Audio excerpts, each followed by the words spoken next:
Hi folks, Tim Kitzer here, the voice of NBA Jam and NFL Blitz, reporting live that Scott Clark is heating up. Wait, no, it can't be. The Gaming Outsider is all here and they're on fire. Kaboom! Hey everybody, this is Grant from STEMage and Metroid Metal. Welcome to the first Gaming Outsider of 2024, the Game of the Year episode. Once again, Scott, Zack, CB, and Alyssa asked me to join them as we discuss the most important news stories from the past 12 months, give our predictions for the coming year, and our personal favorite titles from the past year. We'll wrap things up with Go's overall top picks of the year as well as the community's. This ain't no Christmas Carol. Let's blow up this barrel. This is the Gaming Outsider. Hey guys, if you're in the market for a new gaming chair, I've got a fantastic deal for you. We've partnered with eWin Racing, who produces the most comfortable gaming chair I've ever sat in. They've got them in sizes for all gamers, and the quality is simply incredible. As a listener of The Go, you can get 25% off your order if you use the promo code TGO at checkout when you visit ewinracing.com. You don't have to just take my word for it, however, as multiple members of our community have picked up a chair for themselves, and they love it just as much as I do. You won't be disappointed. eWin Racing, the best gaming chairs out there. Greetings, programs, and welcome to the Gaming Outsider, a video game podcast with a focus on our incredible community, which can be found at thegamingoutsider.com, as well as our social media outlets, facebook.com/groups/thegocast, and also our Discord server. There's a link in the show notes for this very episode where you can find that out. Today is Sunday, January 7th, 2024. I'm your host, Scott Clark, and joining me are my good friends, Mr. Zack Parkerson. What's up, Zack? Game of the year, game of the year. And Chris Behrensmeyer. Hola, how are you? Bien, y tú? I don't know. I see. I don't do that. And I don't do that part on Duolingo. Ah, okay. It's like one of the most basic things, but okay, whatever. And Alyssa White. I'm so excited to see Zack for the first time in like a month, and Grant for the first time in a year. Like, oh my gosh, two of my favorite guys. I get to see them again. And yes, as Zack alluded to, this is our Game of the Year episode, which has been tradition for quite a while. We have a very special guest. It gives me great pleasure to welcome the composer and, why can't I think of the word? Performer, the guy that does the music. The music man. The music man himself. You hear all of his music, not all of his music, but all the music you hear on this very podcast is done by this guy. He is from Metroid Metal and the band STEMage, Mr. Grant. Henry Grant, how you doing, man? I'm good. The guy that does the music. I can't think of what I like. It's one of the most fumbles intros in history. That No. I'm taking it. I'm changing composer on everything. I said composer, too. but you're also that does the music. the performer. What am I? The artist, there like the composer. dance monkey dance. Everything you said is accurate. So, I'm excited. I mean, it's been a while, and some people say the most wonderful time of the year is like a few weeks ago. No, it's right now. It's right now. It's this podcast. This episode. I look forward to this episode every year. I mean, just for a little inside baseball, we kind of use the same format every year. We just change it up for all the new stuff that we do. And I absolutely love it, not only because of what we're talking about, but it's the one time a year we actually get to sit down with Grant. We say every year, Grant, we're going to have you on a regular episode. We're going to do a regular episode with you, and it never happens. So I'm just going to not say it and then see if it actually happens this year. Is that one of your predictions? Yes. You're going to manifest that somehow? Let's do you it. Get half a point for that one if it happens. Oh, man. One of my predictions this year is going to be broken down into the third points, I think, but we're getting ahead of ourselves. But before we get into the Game of the Year discussion, let's talk about just randomly what have we been catching up on, what games. Not new games, but games that we've been catching up on. Grant, it's really been the longest since we've had you on the episode, so what have you been catching up on recently? I've noted a few things. I had heard a lot about Chants of Sonar. That made a bunch of top 10 lists so interesting past to me. year. It's really cool. I'm not quite done with it. Does you guys play it? No. I have not, but it's piqued my interest. It's Chants, NTS, Chants of Sonar. It's basically a game where you are attempting to figure out the language of this civilization. So you're walking around, and they speak to you and you can see the sort of the symbols of their language, and then you use context clues to you sort of write notes. You write them by typing in on like the Xbox controller. You actually type whatever you want for what you think things mean, and then when you have enough information, you have the chance to match what you've put into imagery. And lock in the words of their language, so then you can understand what they're saying. And there's some of that, and then some puzzles. It's really cool. So highly recommend. A very pretty game too. So yeah, it's neat. I remember that game being discussed on another show that I listened to, and them describing it and you describing it reminded me. I don't know if you played Tunic, but like how the little manual has like everything in a weird language, and you have to kind of decipher it. It reminded me of that, but that being the whole game. You know what I mean? and the idea of locking in words when when you're sure they're right means that the language just continues to get more complex. It's really, I've never played a game like it before. It's cool. And then I'm playing. I went through Exit 8. Did you guys hear about Exit 8? It was a little viral for a while. It's a $4 Steam game where you basically walk down this subway tunnel over and over again, looking for anomalies, looking for changes in the environment. So it's very short. I finished it in maybe 20 minutes. So it's PT. It was neat, kind of like but not scary, just strange. Yeah. But yeah, the whole loop thing, and then I'm almost through Planet of Lana. I was playing that today too. That was a Game Pass game from a couple months ago. There are all these indies that I just didn't get to, and I'm kind of waiting for the Prince of Persia to come out. So I don't want to start anything big, because I'm hype about Prince of Persia. But Planet of Lana is really good. It's kind of like a cross between maybe gameplay of like Limbo. But a little bit of old school Prince of Persia too, like the way you vault and stuff. But it's just the story about this kid trying to save the world without new weapons or anything. But it's neat. So some indies. That's what I think. That's one of my favorite things about having you here, Grant, is when we ask you what you've been playing. It's like at least one or two games I've never heard of before. Yeah. Well, cool.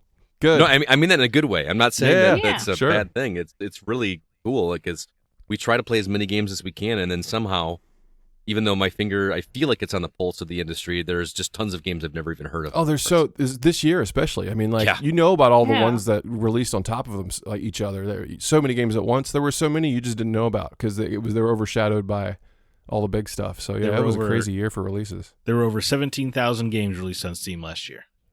Ooh. That's almost 47 per day. And they're all great. So you can't possibly know about all of them. All quality games. All top shelf. Wow. That's it for me. Okay. I'm going to go ahead and go next because I always put myself last, but I'm going to go second. I started a game. Let me rephrase. I restarted a game that I started like last year that I never got to. And the reason I started it again was because Nindy Nation, you guys know our buddy Jeff on that Twitter handle. He's got a little YouTube channel. He reminded me of this game, Time Spinner, which I downloaded on Switch, and for some reason I deleted it off my Switch. I re-downloaded it, started it all over, and beat it in 2 sittings, basically. It is very much a pixelated, like a 16-bit pixelated Symphony of the Night. Bite size, it took me about, I don't know, somewhere between 6 and 8 hours to complete this game. It's not very long. The older I get, the more I'm liking these smaller games. I don't know if that's because I'm doing this and I want to get through games as much as possible, or if I just my attention span and my patience is waning as I get older. But this is a great little game. I recommend everyone check that one out if you like. I mean, it looks like Symphony of the Night. The map, the little level up. You know how like the little level up kind of shimmers on the screen every time your character levels up. It's really fun. I also did finish BioShock Remastered, which was something I had been started late in the year, and I had always wanted to do. I bought them on Switch just because I thought it'd be fun to have that game portably. That was a poor decision. I should have just stuck with the Xbox version. Not because of any quality issues with the Switch, but I find myself enjoying it more when I plug it into the TV mode docked. So I might as well just play it on the Xbox version that I already own. But it was on sale for like $4 or something. It's always on sale. Portably, you can. It's tough. It's tough with 5 people on here. A man chooses. A slave buys every cheap game that he gets his hand on. Scott, did you? If we can circle back real quick, did you like Time Spinner enough that you're excited that they just announced a sequel? I did not even know that news, but that's fantastic news. Yes, I would. Because the way I'm just not going to spoil it. Even though it's an older game, the way that game ends lends itself to more content. So, what news do you have on that? Like, Did they announce a date? Or It was like a trailer a few months ago. I don't know if I don't remember if it had a date. I just know I own Time Spitter for like years or whatever and still haven't played it. I just think it looks very cool. I just haven't gotten around to it. I'd recommend. Like you said, it's a nice weekend. You could do it, and I did it in 2 sittings. So that, and I also started RoboCop Rogue City, which, if you remember, Sean Coates reviewed that one for us. Boy, I have thoughts about this game. I don't want to go into super deep detail, but keep in mind, Sean said this is his game of the year, and I don't think anybody else here has played it yet. Have they? No. No. List of shame for me. I'm gonna get in there. CB, you need to play this game because I know you like the movies. It's already been downloaded on my Xbox. It's just you already know how this week has been. So no, I understand. This game, I don't know how I feel about it because on one hand, it is clearly a budget title in terms of some of the crappiest voice acting I've seen or heard in a long time, and I can't tell if that's done intentionally or not because they're trying to go for the movie, the cheesiness of the movies, which I had never seen until I watched the first RoboCop for the first time right before starting this game, like the day before. Are you kidding me? I've never seen it. Oh man, they only get better. I've heard only seen the RoboCop first 3 is one, terrible. So Absolutely nobody shares that opinion, CB. You're the only person in the world who thinks the RoboCop series I was gets being better. sarcastic, sir. Okay. I was like, yeah, I don't know if I agree with that, but 2 was enjoyable. Two is fun. 2's worth seeing. Scott, what did you think of it? Of the movie? Yeah, I thought it was obviously a cool concept, and I thought that I actually really liked. Is it Peter Weller? Peter Is that Weller. his name? Yeah, Peter Weller. I thought his performance it's cheesy, but it was fun. It was just how serious he took everything.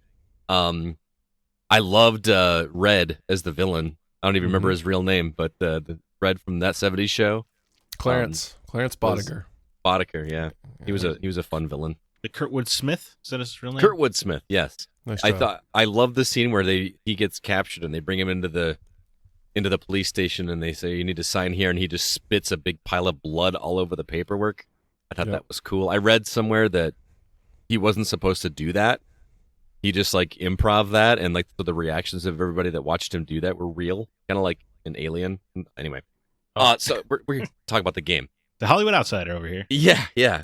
So the game, man, I'm gonna sound like I'm dogging this game, and I don't mean to, but this game feels like a choose your own, or not a choose your own adventure. This feels like a point and click adventure game that has some random, pretty cool shooting elements that feel like it belongs in the 360 or PS3 era. Like the shooting is good. It's fun. It's pretty simple. It's pretty easy headshots. There's no cover. You are lumbering along like RoboCop. Even his sprint button makes him just kind of jog a little bit. So there's no high speed. It's just clear the enemies before they clear you kind of situation. You know how like Call of Duty has those breach moments where you breach a wall and then it goes slow mo and you got to try to cap everybody before as quickly as you can. That's kind of cool. But the reason I call it a point and click adventure is you're just doing random things that just don't feel RoboCop-y. And granted, some of them are side quests, but like the one that cracked me up the most was I was in the police station and one of the cops goes into the hospital.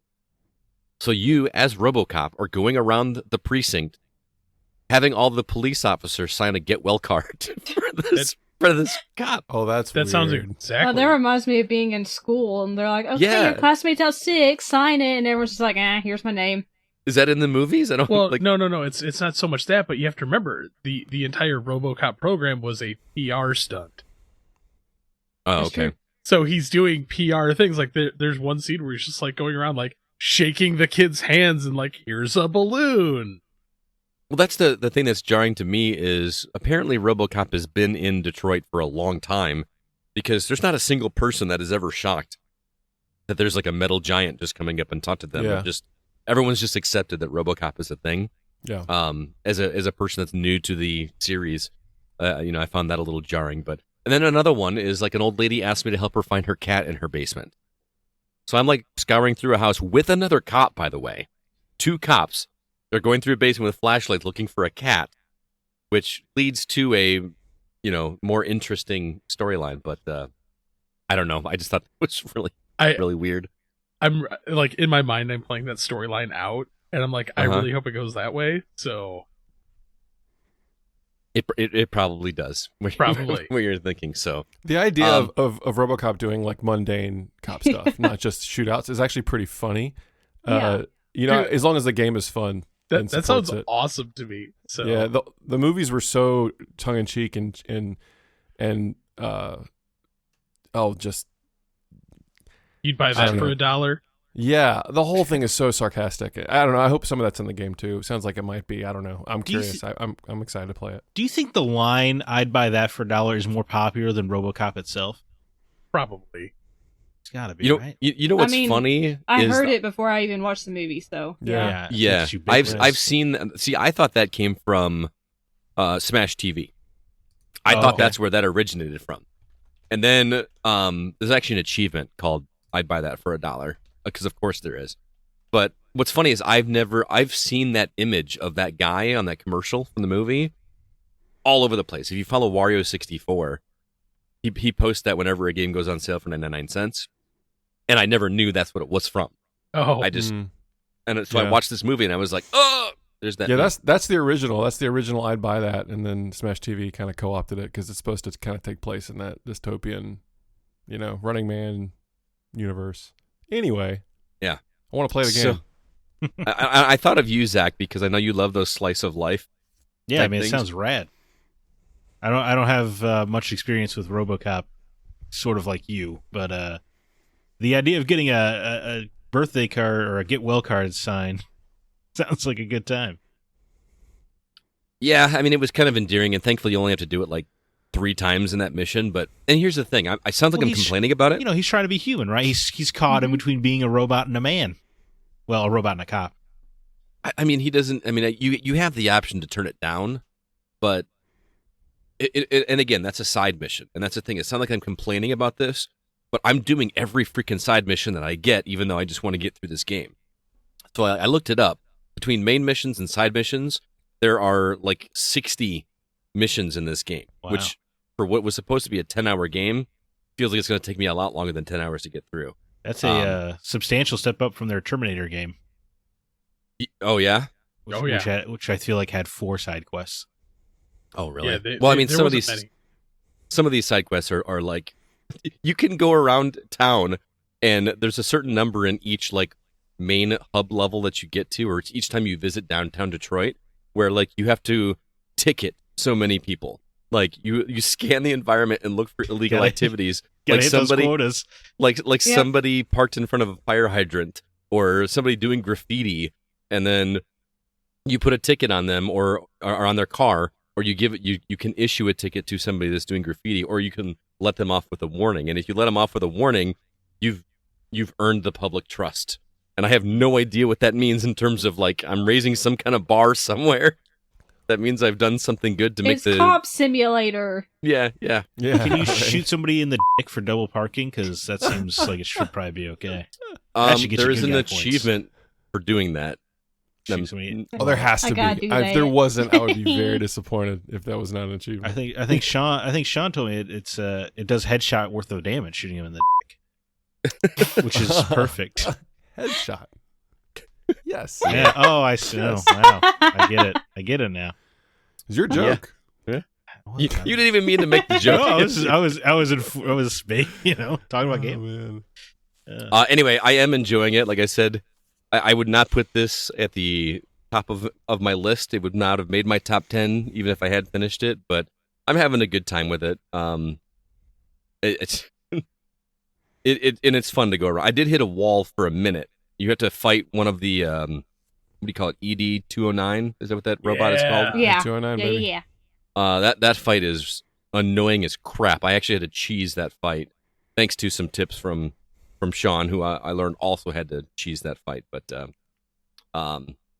it's a pain in the butt. It takes forever to get through that, but I finally did it, and now I'm working on a quest where I'm heading to meet the old man, which apparently is from the movies, and I don't remember the old man from the movies. Is that from the first one? I believe it's the second movie. Okay, that's why it didn't make any sense who that was, but I'm Oh, the art or the character for your partner looks very much like the one from the original movie. I can't remember her name. Yes, that Short is her. hair. I think it's actually her. Like, Oh, in is the it her game, doing the it's voice her. too? No, not the voice. Unfortunately, they didn't get her. I don't think she's really acting much anymore. She's still around, but yeah, they didn't get her to do the voice. But that is actually her character. Yeah. In the game, which is great. I love RoboCop. I'm like, I saw it too young, so I'm especially attached to it. But yeah. Anyway, sounds like so you guys heard it here. RoboCop Rogue City is Scott Clark's game of the year. Obviously. Yeah. Put that on TikTok. There it is. Done. All right, I apologize. It took too. I did not mean to talk about RoboCop that long. But Zach, what about you, man? Everybody's interested in RoboCop, man. Apparently, I beat Assassin's Creed 2. How long did that? Wow. It's probably like 15-ish hours. 15. And I was doing some side stuff as well. I downloaded it. That's great. Yeah, I saw you got to the start screen. Hey, Good that's job. the first step. Game's still good. I still think it's the weakest of the 5 games in the Desmond era because I think the main plot is somewhat boring. I dare you, anybody who says Assassin's Creed 2 is the best one. What's the plot? What's Ezio doing? You know, just saying. I don't remember. It's not Being a very dude. memorable. But Post in the comments. but fist fighting the Pope is great. The ending, unfortunately, was not as exciting, as you remember, because it's been 15 years and they've done nothing with it. Mm. So, like, I can remember the tingles of seeing it the first time, but then immediately it was like, well, it kind of sucks that nothing happened with this. Right? Yeah. That part of this got resolved in a YA graphic novel is distressing to me. But yeah, it was still really good. I'm excited to play the next one. Brotherhood. I mean, come on, Brotherhood's where it's at. So good. But Assassin's Creed 2 is great. Was good. I love that Desmond's journey is just so they were really setting him up for success. If only most of the fan base had agreed at the time. See, I downloaded the Ezio collection as you saw from the screenshot I sent you, and I fully intended to start. And you're gonna judge me so much for saying this, but part of the reason I bought the Ezio collection, because I already owned the game, was because I read that it actually gave you a whole new set of achievements for all 3 games, even if you played them before. Pop it in, look it up, and I've got all the achievements for Assassin's Creed 2 already. Oh no! All the achievements for Assassin's Creed Brotherhood, and a few of the achievements for Assassin's Creed Revelation. I don't understand how that makes sense because they're supposed to be. It's a new package, right? It shouldn't be the same achievement list. It shouldn't, and it has them all listed. I was really stoked to be able to go in and do it again, and I don't know. Maybe I'll start it and it'll pop. Did you get all the multiplayer achievements for Brotherhood? I'll have to go check. Maybe I was missing some of them, but I had over 2,000 achievements for 2. Well, no. That's not true because it listed them as 3,000 achievements total or something like that. I had over 2,000, but I had barely touched Revelations because I got in Revelations, and as soon as it got to like tower defense, I was out. I was like, I'm not playing this. I don't want any tower defense in my Assassin's Creed. Who knows? Maybe I'll. So anyway, I have thoughts of starting it. I had thoughts of starting 2 again, like Zack was doing. But then I thought, well, maybe I'll just jump into Revelations and actually finish that one because I have no idea how that story ends. But why don't you just not care about the achievements and just play it because you want to play it? It is really difficult for me, man, to do anything where I'm not moving towards something. I know that sounds ridiculous. Like, I don't have a problem not earning the achievements if it's a game that I have never played before. You know what I mean? Like, if I played Time Spinner on Switch, I don't get any achievements for that. BioShock Remastered, I'm just throwing a wrench in my whole argument. Anyway. It's important for him for the achievements now since they're doing that achievement overhaul. It sounds like you just need to play the Ezio collection on Switch. Apparently that's enough difference for you. Apparently, playing it portably is what I need. Portably, but docked. The entire time. Yeah, I played docked the whole time. But talking about Switch, I also checked out Jet Force Gemini on the Nintendo Switch Online service. I'm really curious to hear how that holds up for you. Well, it held up mostly well. First of all, unskippable cutscenes. Woof. Remember those? Those are the days. Especially when they open with like a 10-minute opening cutscene where nobody's talking because it's a Nintendo game. So it's just pantomime ants murdering teddy bears, which I gotta admit is pretty cool to see. Well, the game itself mostly holds up. It's so close to being perfectly playable because when you aim, you move with both the analog sticks, like a modern game would, which is impressive for N64 because you moved with the C buttons and aimed with the joystick, which means when you're aiming in this game, you move with the right stick and aim with the left. Oh, I don't know if I could do that, man. And I could not do it at all.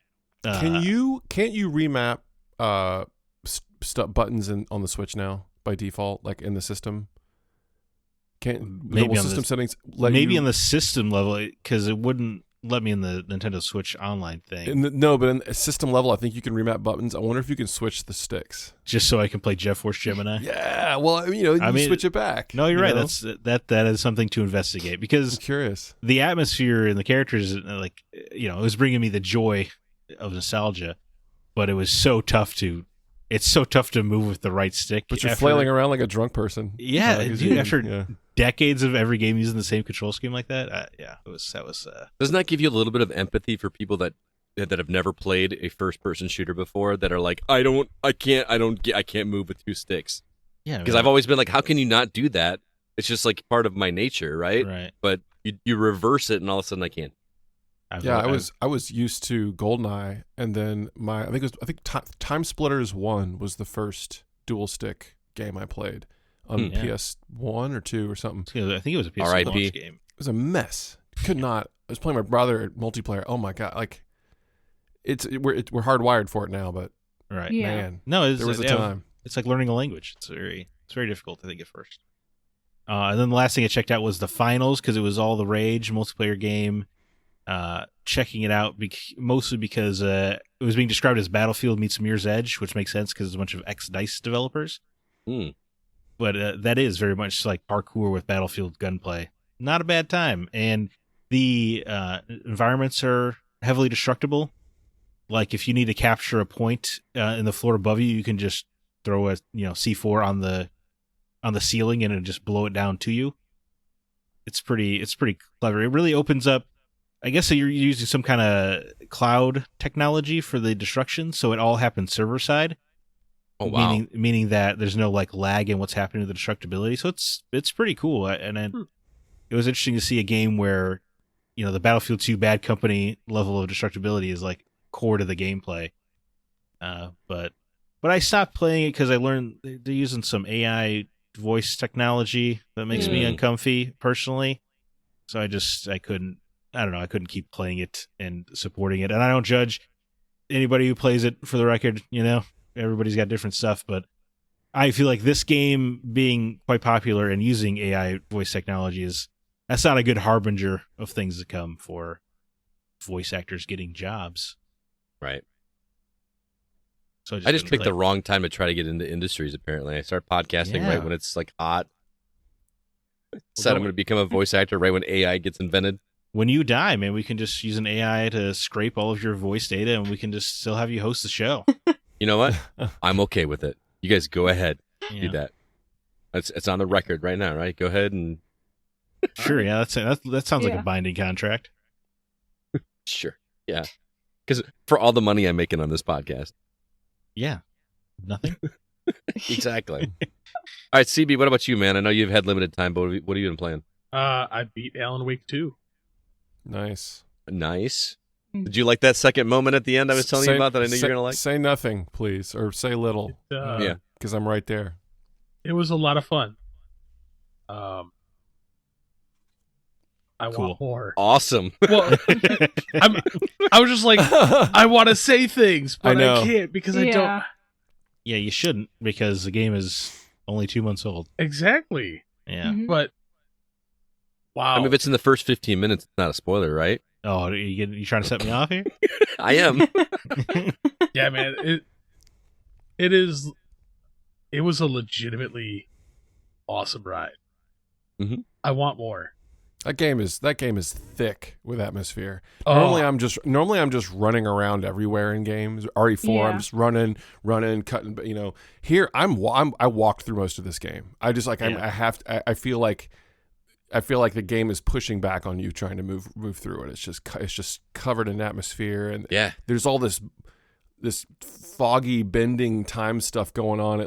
It's just so thick. Anyway, I remember having thoughts like that about the Dead Space remake. Yeah, I never used the run button in that game. Yeah, I think it was about halfway through the game that I really started like looking around at the environment and just finding like all those little things everywhere. The spiral things. Well, not just that, but like the random things written on the walls that reference other things. And there's like warning signs and things in factory environments will look just like regular warning signs, but there'll be texts from the manuscript like written in the form of like warning signs on machinery and stuff. It's so weird. Oh yeah, the detail in that game. The whole thing with the Ashmore. I was just like, this is amazing. I like when the signs told me I was a terrible writer, and I was like, yeah. I remember. I remember seeing that one as well. I'm like, oh, thanks. You're never going to achieve anything. Oh, I feel so seen. It knows me so well. So yeah. All right. No. It? Yeah. That was... All right, and Alyssa. I forgot to put this one on the format, but last week I talked about playing Super Mario RPG. Literally after the podcast, beat it, finished it. Nice. Loved it. End credits were so cute. Sat through the whole thing to watch the end credits. Had a good time with it. If I remember correctly, and I hope this isn't a spoiler, but the end credits are like the actual end credits from the original game. They didn't touch those up. I would assume so because they look like they would be from the original, but I've not played the original, so I can't. No, I know that's what I'm letting. Yeah, that's what I'm letting you know because like you're not seeing it. I mean, the end shot I think is touched up or whatever. Yeah. But yeah, you actually like are watching the 16-bit graphics for the ending, which I thought was a really cool touch. It was, yeah. Yeah. And then I've been playing House Flipper because this week has been stressful. I don't even have the sequel yet because I'm waiting for that to come to console. But I did buy a DLC for it. Nice. So I've been back flipping houses, working in the yard, planting gardens. I just got the Luxury House Flipper DLC so I can start flipping rich people's houses. Flipping McMansions. Yeah. So it's been very calming. I just needed it. So instead of jumping into like, something I wanted to play last year, I'm like, you know what? I need some stress relief, so I'm gonna flip some houses again. Nice. Go back to 2022, Alyssa. Nothing wrong with that, Alyssa. Comfort food. Nothing wrong with that at all. I mean, I go to my stress reliever games, which we're probably going to talk about a little bit in the video game news as well. Which, speaking of, let's go ahead and jump into the week's news.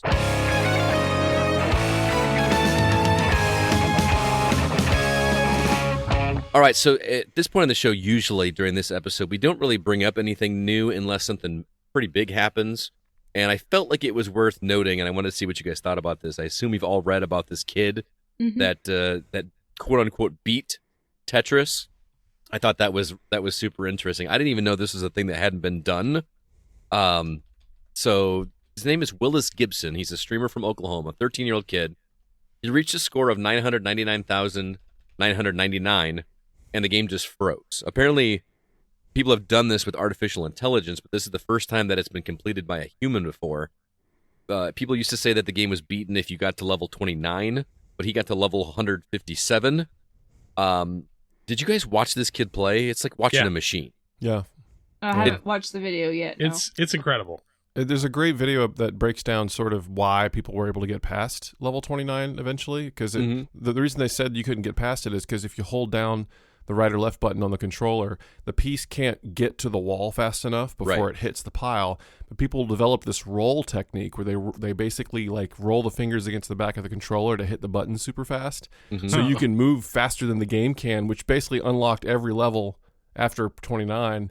So people have been fighting trying to get to this point for a while, and it's just so cool.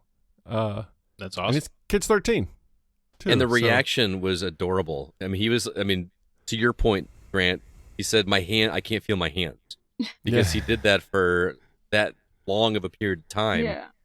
It's kind of crazy. Turns out the kid, and CB, you'll appreciate this, the kid said he doesn't like new video games. He told the press that he prefers older games. So I really want to reach out to this kid and be like, you're awesome. Solidarity. Yeah, good luck, man. You gonna tell him to go outside? Oh No. my Oh, goodness. No. Zach, go ahead. Zach, tell him what we're talking about. No, it was just the news lady, right? Who Yeah. was making fun of this kid, telling him to go outside. Mhm. I'm like, 'cause do you not see how much of an impressive achievement this is? Telling him to go outside, jeez. It's also just weird for a grown woman to pick on a child. I know. I'm didn't doing see what he that. wants, as long as That's it's weird. not hurting anyone. I'm having She literally flashbacks. said, I don't know how impressive it is to beat Tetris. Maybe he should go spend some time outside. Literally said that on a news program, and they're getting blasted. Well, you're insulting every chess master that's ever existed. So Right? Yeah. Yeah. go get fired or something. Or anybody who's ever accomplished anything. Yeah. Yeah, exactly. Anyway. I just had a flashback of that one reporter that's talking to the little kid, and she's like, "How do you feel?" And he starts laughing, and then just starts crying. Yeah. Like a little Hispanic kid, if I remember correctly. Yeah. It's really, really a cute video. The other thing that it is mostly for me and Grant, I feel like, but Stern announced a new physical pinball table based on Jaws, and I probably wouldn't have put this in here if it didn't look absolutely freaking awesome. It does. Oh my goodness, this table looks great. It's designed by Keith Elwin, who designed the Iron Maiden and Godzilla tables. They're relatively newer tables that are both fantastic. This one actually simulates blood on the playfield with LEDs, like the chum bucket thing from the movie. If you hit that, it actually makes it look like blood spills on the table. I think that's just really cool. I think they should use real blood, like Kissed it, for their comic books, man. They did? Yeah, they put their blood in the red ink. I didn't That's know cool. Yeah, dude, it's right. Yeah, I don't think you would be able to do it, allowed to do it today, but they sure did back in the day. Who cares Or about do- health safety when it's Kiss? Like, Absolutely. come on. Well, I don't think anybody was licking the page. I'm pretty sure. Really? Hey, don't Really? judge. Some Gene people Simmons would were. lick You the know page. it. You know it. Okay, well, I retract my statement. Obviously, I was incorrect. that. I mean, wait till you hear what they did on the cover of the Metallica albums, Load and Reload. Anyway, moving on. The Andrew WK album, I Get Wet. Yeah.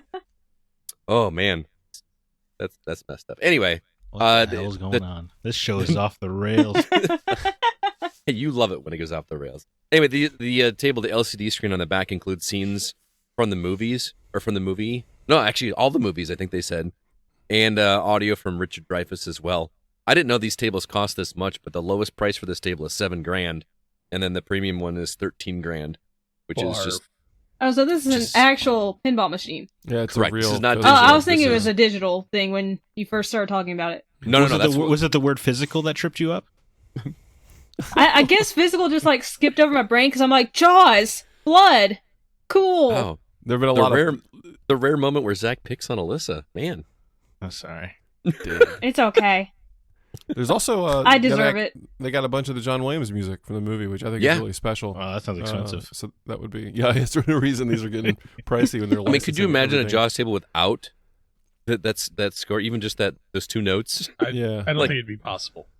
Yeah. Yeah. No, at least the two notes, but the fact that they got more is really Mhm. neat. There's more motifs from that movie that are. There's a familiar, but lot you don't think more about iconic from that soundtrack than just those two notes. Yeah. Like if you listen to it, it's like, oh yeah, that totally Jaws. But anyway, Scott, do you think you should buy one for Grant as like a thank you gift for hosting these episodes? it. Yes. yeah, Yeah, I think just See, Yeah, put it sounds on my fair. tab. affirmative. Yeah. Great. Affirmative. They just recently released a labyrinth machine from the based on the old Oh, movie. that's cool. Oh, really? I didn't know that. Yeah, and it's beautiful and has Bowie on the back glass and has all music. And I my was going to wife ask, is like, is David Bowie on there? Because Bowie's You're on the such a back big Bowie holding fan there. holding his ball. You know what I'm saying? Yeah. and I told Claire, and she was like, my wife, and she's just like, can we get one? And I'm like, you got $10,000, so we'll have to find one she on location. really wants somewhere. one, Grant. $1,000 for one movie. I really like, you remind me of The Babe, but after hearing it 1,000 times in my living room out of a pinball machine, maybe it would actually get old. Maybe you shouldn't own a Labyrinth pinball machine. I don't know. Never seen that. Wow, It's so you good, are like Scott. Hollywood Outsider is just not Just throwing things at you. failing us this episode. You know what's Between funny is RoboCop and Labyrinth. I have it on iTunes, and I've just never watched it. Someone gave me a digital copy of it, and I still have never watched it. So I need to correct that. You know what's also funny is right before we recorded, Scott told CB to stop whispering into the mic, and then Scott just did that. I do it better than We CB. have to do a little bit of ASMR in every episode. Yeah, I know. All right, well. Whoa. Oh, sorry. Whoa, sorry. Whoa, Whoa. sir. There is still more Horse. news to be had here. Oh, is there? I missed something? Congratulations is in order here to Mr. Scott Clark. Oh, yeah. Oh yeah. Because he has finally grown up and finished his NES collection. What? I have Bravo, officially No way. finished I was my like, NES collection. You think I'm going to let you walk away from this without me doing something? No. Congratulations, sir. Welcome to the club. Thank you very much. I got the Wow. last game in the mail on Saturday. I had to buy it from a guy from one of my collector groups on Facebook in Canada, and it took like over a week to get here. If you remember last week, I talked about I had purchased it, but it wasn't here. So CB said it didn't count for my New Year's resolution, even though I He's did wrong. pay for He's it. wrong. He's Thank absolutely you. wrong. Thank you. I had to hold it over his head until it actually got here. Now it is here. It's here. Congratulations, sir. You I get won the your point resolution. now. All right. You can now have your point. What's the last game? It was. I bet you it's one you've never heard of. It's a third-party title called Big Nose Freaks Out Mm-hmm. from Mhm. Chimerica. Is that the Chimerica. developer? It's like a gold cartridge. It was one of the weird shaped third-party ones. I did think it was appropriate that the last cartridge you got was a gold one. Oh yeah, That's cool. Very good. Yeah. So and I'm already getting people questioning whether or not I've completed. I don't know if you guys have seen it on Facebook. People are like, oh, so you have stadium events? No, stadium events was not on my list. I've got world class track meets. Good enough. I don't have the porn games. I don't have the 6-in-1 Caltron thing. And then somebody was like, well, Google says that there's 1,300 and something. Yeah, if you count all the Japanese ones. Yeah. I said U.S. part only, not counting. See that stadium People, events. they just want to yuck your yum. Don't Yeah. let They them. Yeah. do. this is Totally. why, Scott, just to shut them up, you just need to say, I have a full NTSC set. NTSC. That is the NT. North American designation. When you look at the okay. cart, the code, it says NTSC and then dash whatever for each cart. Does that include stadium events? Yeah. Yeah, so I don't have. World class I'm track sorry. meet counts. Stadium events is just a variant. Well, the wording that I used when I explained that to somebody online was that in the spirit of the collection, I just wanted to be able to play every game legitimate. And Right. since I have world class track meet, I can play that game legitimately. So I'm counting. So Well, you want to go that route. Technically, you need a Cheetahman too. well, that wasn't a licensed one though, was it? Technically. And I've also had people like, so you've got the World Championship 1990 thing? Oh, no, guys, that was not anything I could buy. That was not is available. never an official release, so it does Right. not count. I would like to get a repro of that though. That would be That's easy. yeah. I can hook you up with somebody. I would like to have a repro of that because that was actually didn't we do that at Open World Gaming? I think that's where I played that Yeah. with you With mine. for the first time. Yeah, that was a lot of fun. So yes, I have. If you wanted to check it out and see what it looks like, I actually took a video and a picture of the collection. I actually did me like putting in the last game, like sliding it into place. That was kind of a Nice. fun touch. So Now you just gotta um, do Super Nintendo. no, a few people have asked me, so you gonna go for Super Nintendo? I'm like, no, dude, I'm done. I'm so done. I am so done. Like I'll do just stick with N64, trying it's to easy. play fighter. Sculptor's Cut. It's less than Little Samson. What are you gonna do with all your money now? I'm not gonna have any because I'm selling the DJ business Oh. by this summer. So I'm done DJing after 25 years, 26 years. I am officially retiring from DJing. I thought say that was I gonna be your new job. booked a show today. So Yeah, so see, shut up, you're not done. well, it's in February, but I got a prom I got to do. I think in May, and then that's it. No more. I got a wedding. I got two elementary dances, and then a prom in May, and I'm sure. that's all. it's not more. That's all I've done with that is put towards this collection. I'm done. I don't know how I'm gonna pay for Zelda stuff. I'm still missing that one Zelda CDI Phillips game that I gotta track. Can't that be one done down. yet. Well, keep that going. But anyway, thanks, man, for the shout out. I forgot to bring it up. So, and thanks to everybody that like kept an eye out for me or hooked me up. I was trying to find you a chiller. I actually did ask a few people. I appreciate it. but I did I find wouldn't one. know. I wouldn't know where to really find the rarities, but Yeah, like I said, I'm yeah. involved in a lot of collectors groups, and we all kind of look out for each other. And it took a while to find this last one. It was the fourth time I tried to buy it, and the first three all failed. Hmm. So, unfortunately, but it is what it is. So thanks to everybody, and shout out to my dad. who has hated my video game love ever since I was a kid. He grew up. He's one of those that called it Nintendo. You know, my uncle did that as well. Yeah, He not still does Nintendo, it. but Nintendo. Yeah. Hated it, and he actually paid for this last game for me as my Christmas present. Like That's so sweet.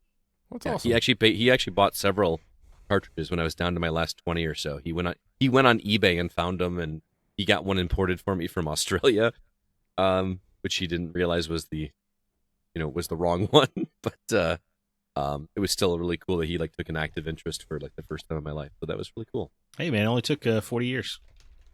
I know, right? Better late than never. It only took me 15 years to do this dang collection. I'm so glad. You have no idea how good it feels. Now I got to go through and test them all. It's just going to take me all year. So, okay. Now, let's talk about, because I guess normally we talk about just the news here, but I want to talk about just the news overall in 2023. So what in your guys' mind was the most important news story, announcement, or release that happened in the last 12 months? Alyssa, let's start with you. Okay, so I had to be honest and say I blocked out most of 2023, so I forgot a lot of the stuff that happened. But I will say probably the biggest release for me was Alan Wake 2, because after waiting 13 years for this sequel, it blew my expectations out of the water. And I mean, if you've read my my editorial, would you call that, on the site, you'll know. I'm just gonna say that. We'll talk about it later.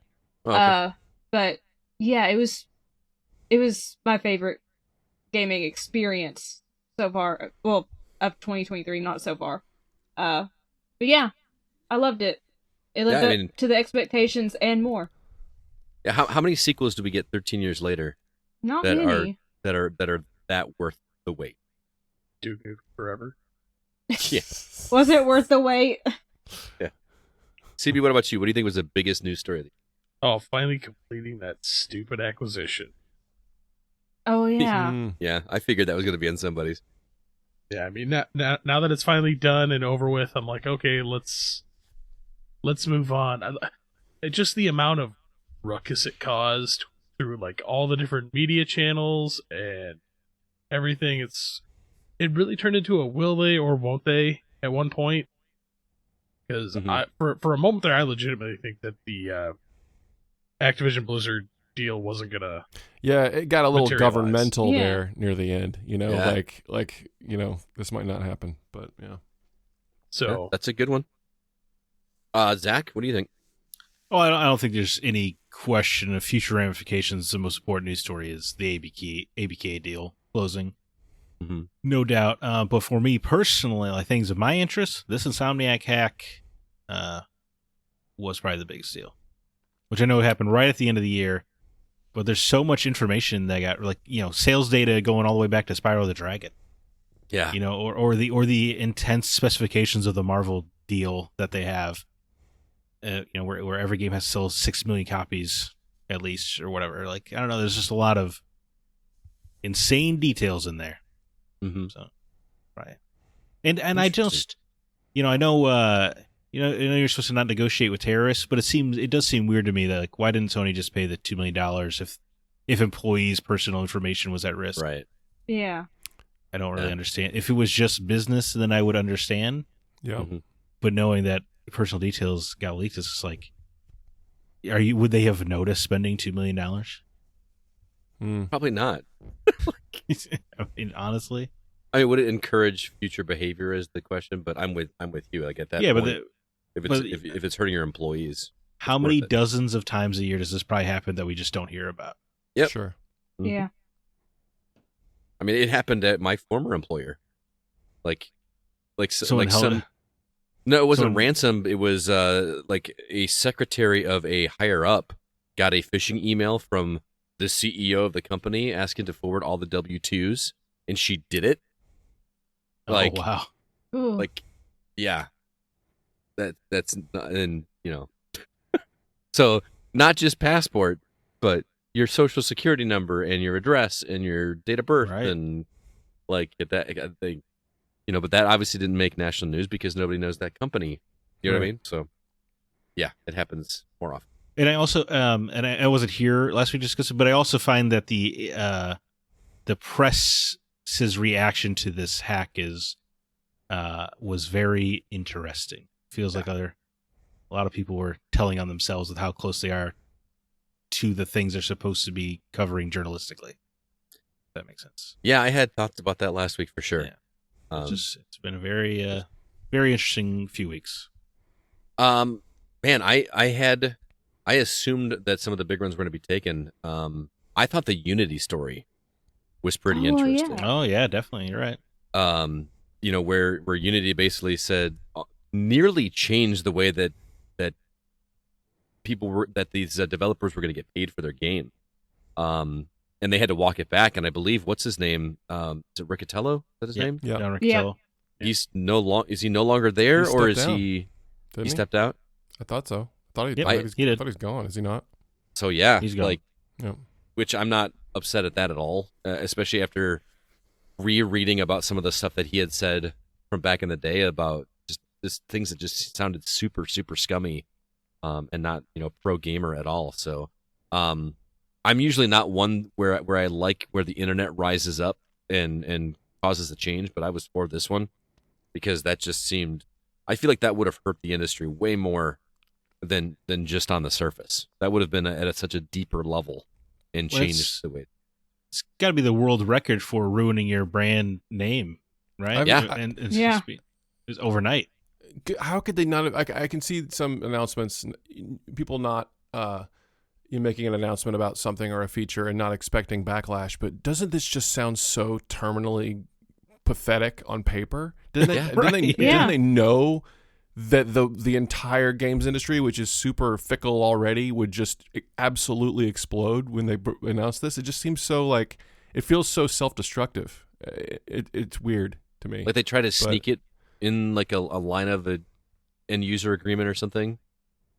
You know what I mean? Like they just tried to sneak it under the radar. Well, they announced it properly. They tweeted. It was announced as a thing that was going to be changing, announced. So they didn't think that people were going to react this way. Yes, that's what I mean. Is how could you not expect people to be like, okay, sure. So great. Yeah. I would love to pay for all of the installs that have already happened. That sounds perfect. Yeah, for all the demos we put out. Sure, we'd love to be charged for that. That's what? great. What are you We love giving our money away to you. Oh gosh. Anyway, but yeah, good one. Grant, what was yours? I'm surprised we've all had different ones at this point. I had a couple written down just in case, but I also have a different one, and this is kind of a bummer, but I think it needs to be mentioned that it is estimated that over 9,000 people lost their job in the gaming industry this past year. But we had a record year in sales. There's 1,000 people. 9 of those.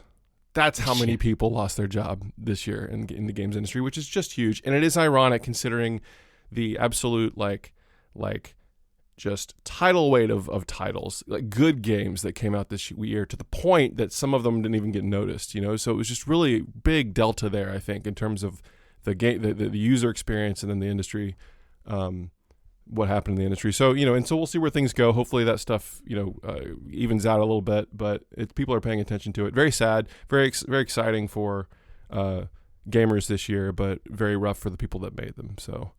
Did want to note that, even though it's not very good news, but I thought it was probably, in my opinion, the most important story. Definitely noteworthy. And to Zach's point that he's talked in the past, is if the industry is doing so well, why are people losing their jobs? We should be either rewarding those people more or getting more people.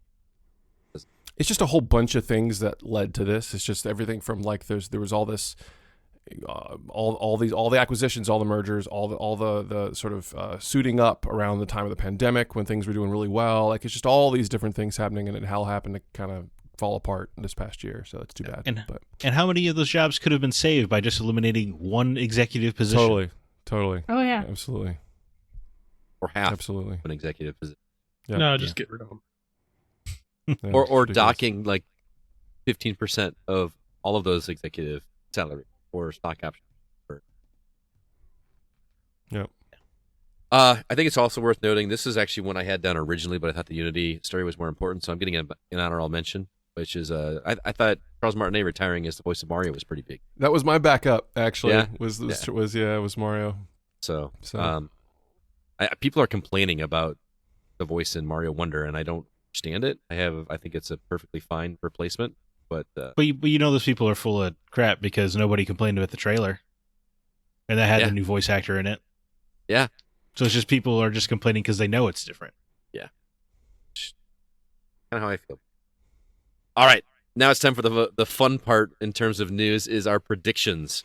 So last year on this episode at the end of the year, we all made we each made 3 predictions that we believe are going to happen in 2023. And I recorded them, and we're going to talk about them right now and see how close everybody got. Same standard rules apply, points, half points. We'll kind of discuss it. But Grant, as our guest, what were your predictions from last year, and how did you do? Well, I think I did pretty great. Yeah. Sure. My first one was Half-Life Alyx comes to PSVR 2. I thought that was a solid prediction. Nailed it. Yeah, that's a guarantee, right? Didn't happen. It's too bad. I don't really know what I was thinking, other than I thought it would be a cool idea. But yeah, it is a good idea. It is. It's such a good idea. I was hoping, but boy, it would look really good on that headset. But yeah. Second one was Game Pass comes to Switch. Didn't happen. Dude, I thought that was moderately safe. I mean, if it's built into TVs, who knows? Maybe it could happen, but no. I know. There's no reason you can't stream Hellblade 2 to the Switch. Come on. Yeah, and it's going to be his 2024 prediction. Yes, I'm just moving all these over. No, so and the other one was, what better way to manifest Metroid Prime Remastered being released same day on January 20th or whatever the heck it was. I said no Metroid game at all in 2023, and boy, I'm so glad I was wrong. All right, because Remastered is the jam. So good, and Metroid Fusion came to the Nintendo Switch Online. It did. As well. Yeah, that's true. So you gave us 2 Metroid games, man. Thank you. I did great. I'm perfectly pleased with all of my predictions. See, you could have 0 points. Got a point for that if you had included one word in that prediction. New. The word new. Yeah, well, my whole thing, I had my arms crossed. I was like, no Metroid game, just nothing. That was the intent. That. Yeah, well, I can tell you, if the word new was included, I can tell you right now, we'd all be like, well, I think it's a half point because technically it's a remaster, right? I mean, it's kind of a new product. Yeah, well, I think the year before I might have said probably no Metroid Prime 4 or something. I don't know. It doesn't matter, but whatever. We're here. See, I would have given points. But yeah, zero points. Zilch, baby. 0 points for Grant. I'm sorry, man. Oh, I don't care. I think I mean, looking at the list, I think most of us did not do great this year. But CB's 0 is gotta be the harshest one. And he had 4, didn't he? Yeah, it hurt. But CB's is sad for a different reason. That's what I'm saying. Yeah. Let's go ahead. Let's just jump. Yeah. No. We got to build it up. We got to build it up now. Oh, okay. All right. Alyssa, let's go to you. Well, like Grant, I knocked mine out of the park. Chrono Trigger remake announced. Yeah, well, I was trying to manifest that. Didn't work. If only Grant had made the prediction, then we would be we'd be playing Chrono Trigger remake right now. Seriously. And that seemed like a possible thing because there's several classic games getting remakes or remasters this year. I also thought it was an odd prediction from you, considering you've never played it. Well, I wanted to play it. That's why I made the prediction. Yeah. Okay. Yeah. This one was one that was just swinging for the fences. Sony acquires Square Enix. Did not happen. No. I actually thought that one was going to happen. Yeah, they didn't do a Microsoft with that at least. Not yet. And then this one was close. You were close. Yes. Game Pass increases in price by $5. I think it went up. Was it $4? I think it was like $2. But it depends on which tier you went. Yeah. Well, no, mine went from $14.99 to $18.99. Or no, wait, $19.99. If you have Ultimate. I have Ultimate, so that was $5. It was $5. So you get a point. I got a point. If you got Ultimate. Yep. Was it really $5 increase? I didn't realize it was that much. I just checked mine the other day, and it was like, you've been charged $19.99. I'm like, dang it, Alyssa. I was thinking that's what mine was, but I'm like, am I imagining things? I'm like, I don't know. Yeah, no, I just don't feel like I remember it going up that by a full $5. But I remember thinking it was only like 2 or 3. But it's only if you have like the Ultimate. Which I do, yeah. Ultimate says $16.99 right now. Yeah, I could have sworn it only went up by $1. I'll need to check mine because I got charged $19.99. Yeah, you need to figure out what's going on. Yeah, maybe you got something else going on. I still think even if it is only $69, because I thought it was only $1. Because I remember having that discussion. Everyone was all like, "Oh, Game Pass is going up." I'm like, guys, even if it went up $5, it'd be still worth it. Like, yeah, for what you get. It's $16.99. It went up from $14.99 to $16.99. You know, Yeah. I'll give Alyssa half a point. I was gonna say half. Okay, I seems think to half be is diff- completely. Well, I was gonna say Price is 0.25, different. but yeah, let's just cool round it Zach up. just being mean to me this episode. I don't think so. The Negative points. queen demands your allegiance, Zach. Right. Well, Yes. I swear fealty with my. Loyal subject. What can I not say that, Scott? You're like throwing your arms around.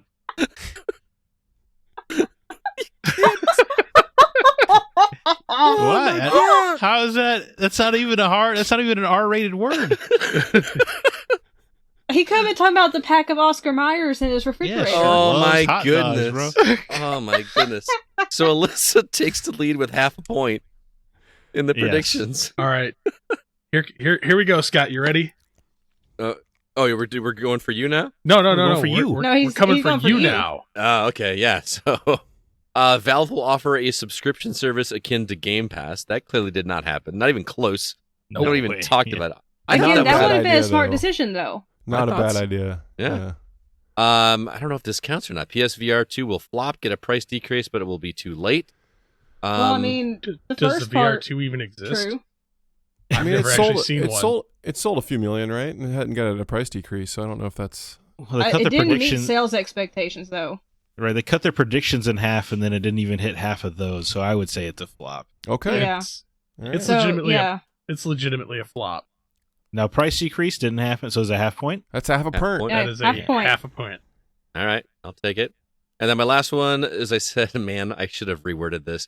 We will see now keep in mind, this is before we knew Wonder was a thing. This was not even like announced until like the second half of the year, right?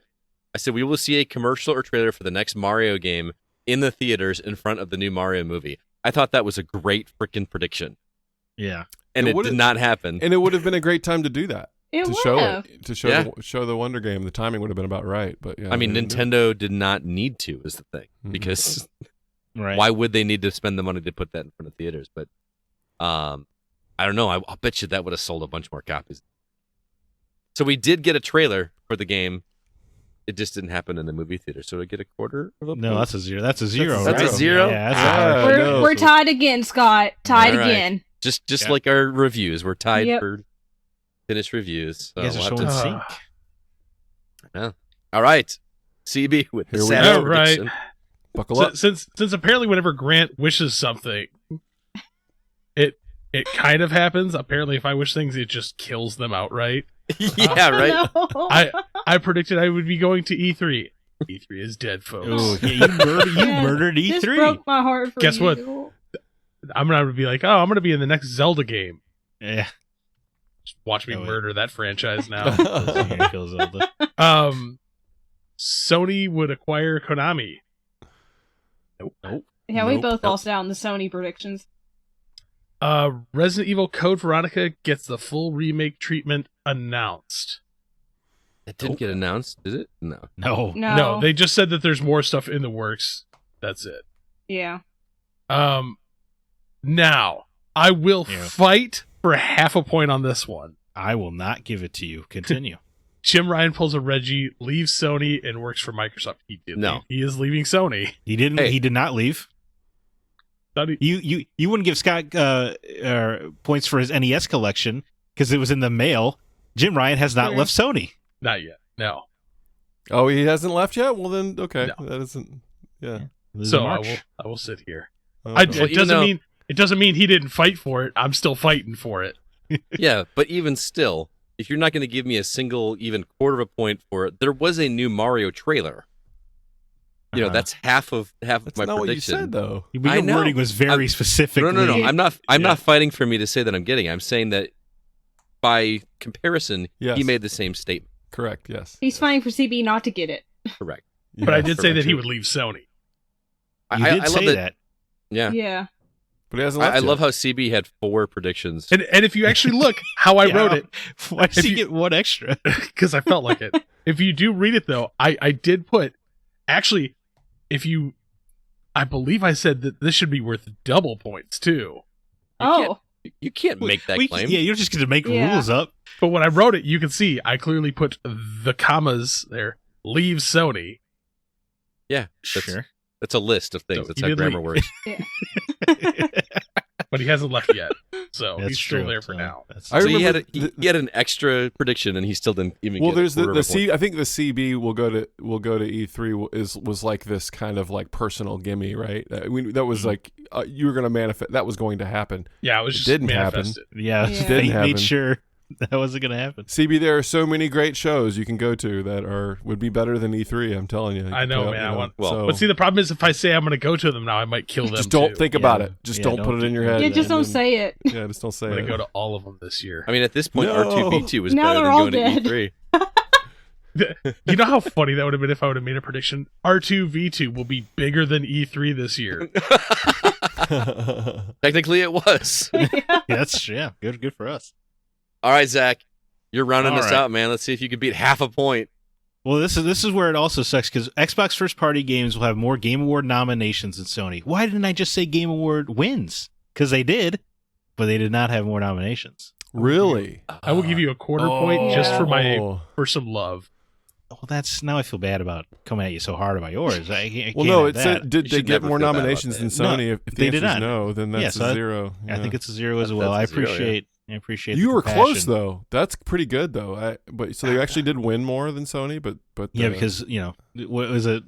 Spider-Man 2 got nominated for what I think 7 or 8 awards and won 0. right. Yeah. Of course, Yeah. of course. Yeah. So that's pretty brutal loss. But Hi-Fi Rush won some stuff. That's true. Then I think it was the second year running. Sony San Diego is going to announce a new Uncharted game starring Nate's daughter. Nope. How about we Yeah. just kill Last of Us multiplayer instead? You know. Didn't we that's see well. a brief shot in like a Sony like teaser trailer kind of thing of an Uncharted looking game with a girl Yes. with a ponytail? Yeah. twice. They have now Yeah. hinted at twice. Two different commercials have hinted at a female starring Uncharted game. It was clearly not Lara, right? It was like blonde. No, it was, Yeah, blonde. Yeah. like Elena. And then Final Fantasy VII will have multiple games and an animation project. Well, wrong about that too. I mean, Yeah. Advent Children is getting re-released in theaters. I guess that's true, but Oh, what about Final Fantasy VII does have multiple? Oh, you mean releasing in 2023? yeah, I think Yeah. I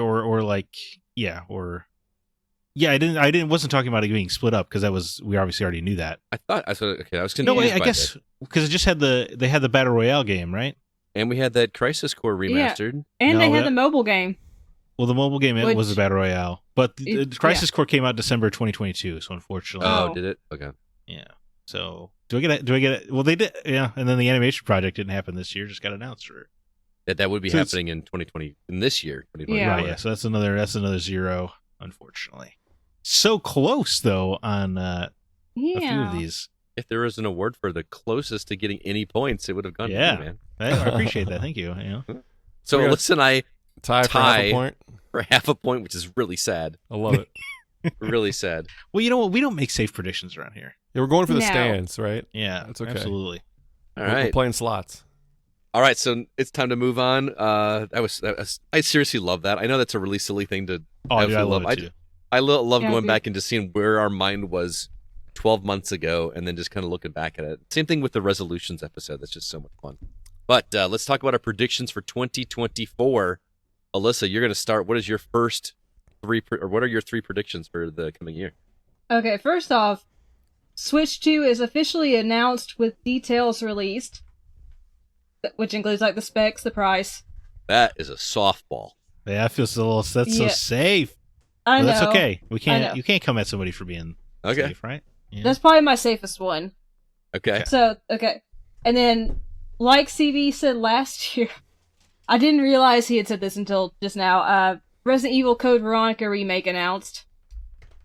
I really just want to manifest that to happen. I will let you take that because I don't want to kill that one. Yeah, Okay. I appreciate that, buddy. Maybe I'll bring it to life. Oh. And then my last one, I doubt it's going to happen, but Xbox will debut their own VR headset. Okay. There you go. Finally swinging for the fences. Shit, I'd I buy would- that. Yeah. I would expect them to do something in the handheld market for VR. Yeah, I mean, True. handheld is taking off. Technically, they did dabble in VR once already. Wait, what? Yeah. You mean like God, what, mixed reality early stuff? on, Microsoft did have a pairing with a VR headset. It was like, They had some. They were the first. Like they were one of the first mixed reality ones, weren't they? I can't remember. There was like a Windows. yeah, it was. Oh, I like can't remember. they've been there before, and I can't remember the name Well, of it. she your name said at Google? Xbox, right? Xbox, Yeah, yeah. not But Microsoft anyway. But it was Yeah. it was a Yeah. Microsoft branded product. Can't I remember what it understand. is. I'm saying she said Xbox, so that's Yeah, what I was like Okay. Xbox exclusive, like just Xbox. saying. Yeah. The Like a Xbox PSVR, brand. but for Xbox. Yeah. An Xbox VR. correct. XBVR. XBVR. So VR. Doesn't roll off the tongue quite as well. so the Xbox, like the Xbox AR 14, because it's gonna have some Okay. weird name. You know that. So I'm going to ask this because I don't want 14. not to spoil anybody else's prediction. But does anybody else have a prediction Switch 2 related? Or can we Yes. still I do. talk about that Yes. first? I do, but Yes. I am Okay. specific on mine. Okay, because I was going to have a comment on that, but I guess I'll save it for Everybody's got. I don't. I guess I I'm the odd purposely- man out. I purposely did not do any Switch 2 announcements because, number one, it seemed a little bit softballish, but if yours is more specific, I'm intrigued because I have thoughts, but I'll save them. So let's move on to Zach. So if it's announced as the Super Switch, does it not count? Dude, I want it to be called the Super Switch so Everybody, bad. yeah, Please. everybody does. Everybody but Nintendo does. Nintendo's going to do something really dumb with it. We call it the Us. It's Oh Switch no! The It's Switch you. you're No, it's the Switch you. the us. This one comes with a tablet. Oh wait, You know what? It It's comes going to with be called New Switch, right? that's Is what it's that going to she- be. The new Just- Switch yeah. you. Not even the new Switch, just New Switch, right? That's their whole thing. Is like new. Well, maybe not anymore. No, I don't I hope know. they've learned their lesson. But the From Switch that. will be with two eyes. You know, Oh, The I Switch. hate it. It's going to be the Switch. The Nintendo Switch. We That'd be would great. like to play Switch. Yes, that'd be great. Sweet. No, I crapped on the name Wii when it first came out. Uh-huh. That was a pretty solid name for that console. Look, it was trash. in the words Wii of, U, yeah. in the words of Korn, all band names are bad till you make them cool. So Yeah, know, there go. Mhm. I don't think they ever made Wii cool, but it's No, I was definitely gonna it definitely has it has an identity. You know, but ugh. Isn't I don't know. corn like German for schnapps? Isn't that where the I band don't- name came from? I don't know. I think they're a bunch of gangsters that just put a K in front of the corn. But And I- reverse the R in their logo. Yes. Yeah. Oh my gosh, they didn't they? Because that was cool. Like what band? What's your It was favorite band? so cool. Corn. Like Yeah. Love it's it. got the juice. All right. Big lump Oh, of man. knobs. Wasn't the Wii's code name the Revolution? Yes. No, that was the. Yeah, I think it was. I think it 'Cause was. It was a revolution in how you're going to play games. Oh, you're right. I was thinking the Dolphin. The Dolphin was the GameCube, Correct. Mhm. right? Yeah. Yeah. Anyway. that's such a cooler name. Predictions. I'm tripling down. Sony San Whoa. Diego is announcing a new Uncharted game starring Nate's daughter. It's You're- going to happen. Do it. You're pulling my my Ninja Gaiden prediction. Remember that from like 3 years in a row? Dude, I refuse to let this die. It's just too conspicuous. Why does a baseball studio need to hire a narrative designer? Why is a blonde ponytail adventurer in all these commercials? What's going on? I'm gonna laugh when they just they're like, "Oh, we built a narrative into the next MLB game where you were a Yeah. female pitcher." And we've acquired the rights to Tomb Raider and made her blonde for no reason. That's what all that was. No, the first year you don't predict it is the year that it's gonna. Yeah. Exactly. So I gotta keep doubling down. That or you're don't you always predict like Bloodborne getting a remake? Well, Bloodborne's gonna get a sequel from Sequel. Blue Point. Absolutely. Yeah. There's no question about that. I mean, that's not even worth predicting 'cause it's so obvious, right?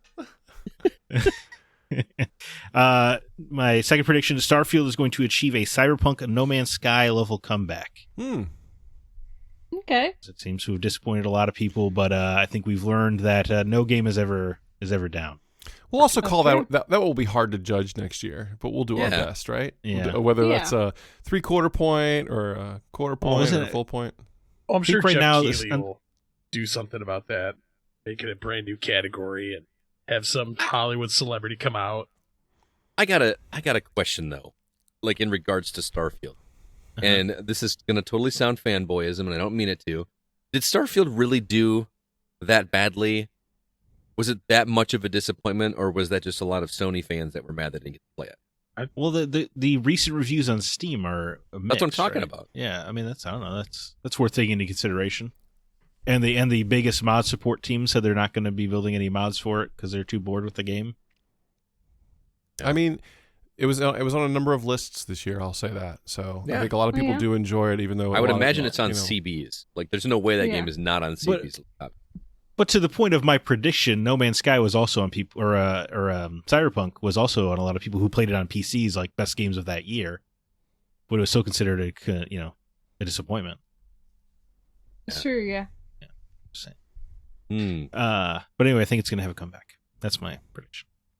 Cyberpunk or what was the other game? No Man's No Man's Sky. Sky. So come back. So it's gonna win. It's gonna win awards in 2024. No, I don't think it's going to go that far. Where it wins awards for best ongoing game for finally fixing itself. No, I don't. I mean, if they release a DLC like Cyberpunk did with Phantom Liberty, maybe. Yeah, but Something like- the difference between Starfield and like Cyberpunk and No Man's Sky is that those games were not done, right? Starfield feels done. It's not like an unfinished or broken game. It just wasn't what people expect. Right. I don't know why. The little bit that I played felt like what I expected. Am I I off mean, yeah, base I with the expected it to general? go that. I feel like the general consensus online is that it's a disappointment. That's why I'm honestly asking. Yeah. Like, There's two camps. There's a lot that think it's a disappointment. There's a lot that are like, no, it's a good game. It's fine. I mean, I don't feel like anybody's raving it as like their favorite game of the year, which is like, I think because the expectation was so high for that game, because the hype Right. was so huge. Well, it had and the pressure was huge too, right? I mean, it had Good to first it had to party basically Xbox. save Xbox, right? Yeah. Mm-hmm. Okay. And All your right, third one. That Darksiders 4 is announced, and all four horsemen Oh. will be teamed up in it. I'm really glad CB didn't put that on his list, so it's not dead immediately. Just hear it crush streams. But I do. Oh, don't want worry, it. Grant. You're probably going to be mad at me. Oh no! What did you Oh, do? no. No, I do want a Darksiders 4. I love that. Are you a Yeah, I- Darksiders kid? I didn't know if you. Oh, yeah. I Okay, love Darksiders, Same. absolutely. 100%. Played, So I hope so. I've played all of the 4 games that are out so far. I didn't like 3. I liked the least, but I love Genesis. Genesis is great. Yeah, So I like 3, but it was the weakest of the. I would agree it's the weakest of the. I'm a series. 2 apologist. A lot of people don't like 2 Okay. as much, but I think 2 is pretty Yeah. fantastic. A lot of loot in 2. It was my. I'm not a big loot guy. It was like light Yeah. loot. It's loot I understood. I was like, Oh, oh, yeah. green means it's better and red means it's worse. Let's No. go. Yeah. You know? but all the like Prince of Persia, Zelda Dungeon Fusion stuff was incredible in that game. Yeah. I Good never stuff. played it. I Great played games. 1 and 2. I have not played 3 or Genesis. Great games. Oh man, Darksiders 1, Scott, you absolutely love. It's I did love the 3/4 that I played. I cannot remember for the life of me why I did not finish it. Hmm. I mean, it's straight Yes. up Zelda.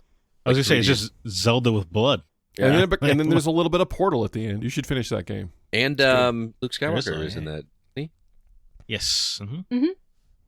Plays A lot the of voice shopkeeper. talent left series. Sissy Jones is Fury in Darksiders 3. Yeah. That's Now, true. I'm curious that you're saying, just because I want to be sure, because I'm taking notes for next year. Uh-huh. You said it's announced and all 4 horsemen will be present. So it's not going to be a standalone game of the 4th horseman and then a culminating 5th game where they all 4 come together. Because I think they're going to count Genesis as Strife's game. Oh, okay. Mm. Because Okay. he was one of the 2 playable characters there, and he was the more fun character to play as in that game by my estimation. So yeah, I think we will finally resolve the cliffhanger from Darksiders 1 in some capacity. Okay.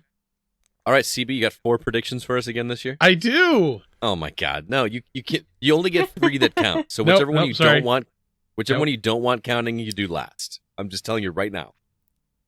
Fine. Good. He's laying down the law, man. All right. I Number like it. 1. Sorry, Grant. Sounds so sad. but I have a feeling Metroid Prime 4 will be eternally delayed. Yeah, you know, I almost put that in my list as definitely coming out this year, but I don't know. But if CB says it will be delayed, it'll be canceled.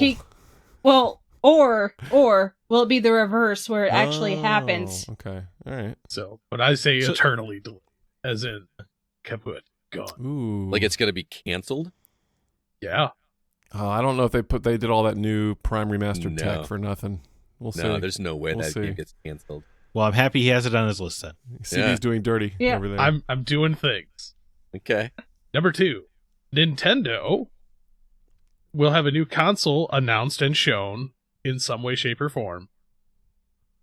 It will have nothing to do with the Switch name or brand. Oh, okay. And that's what I said. But the controllers will be haptic gloves. Wow. Okay. Wow. He's going for it. That's the spirit of the predictions. Haptic gloves? Bringing back the Power Glove, baby.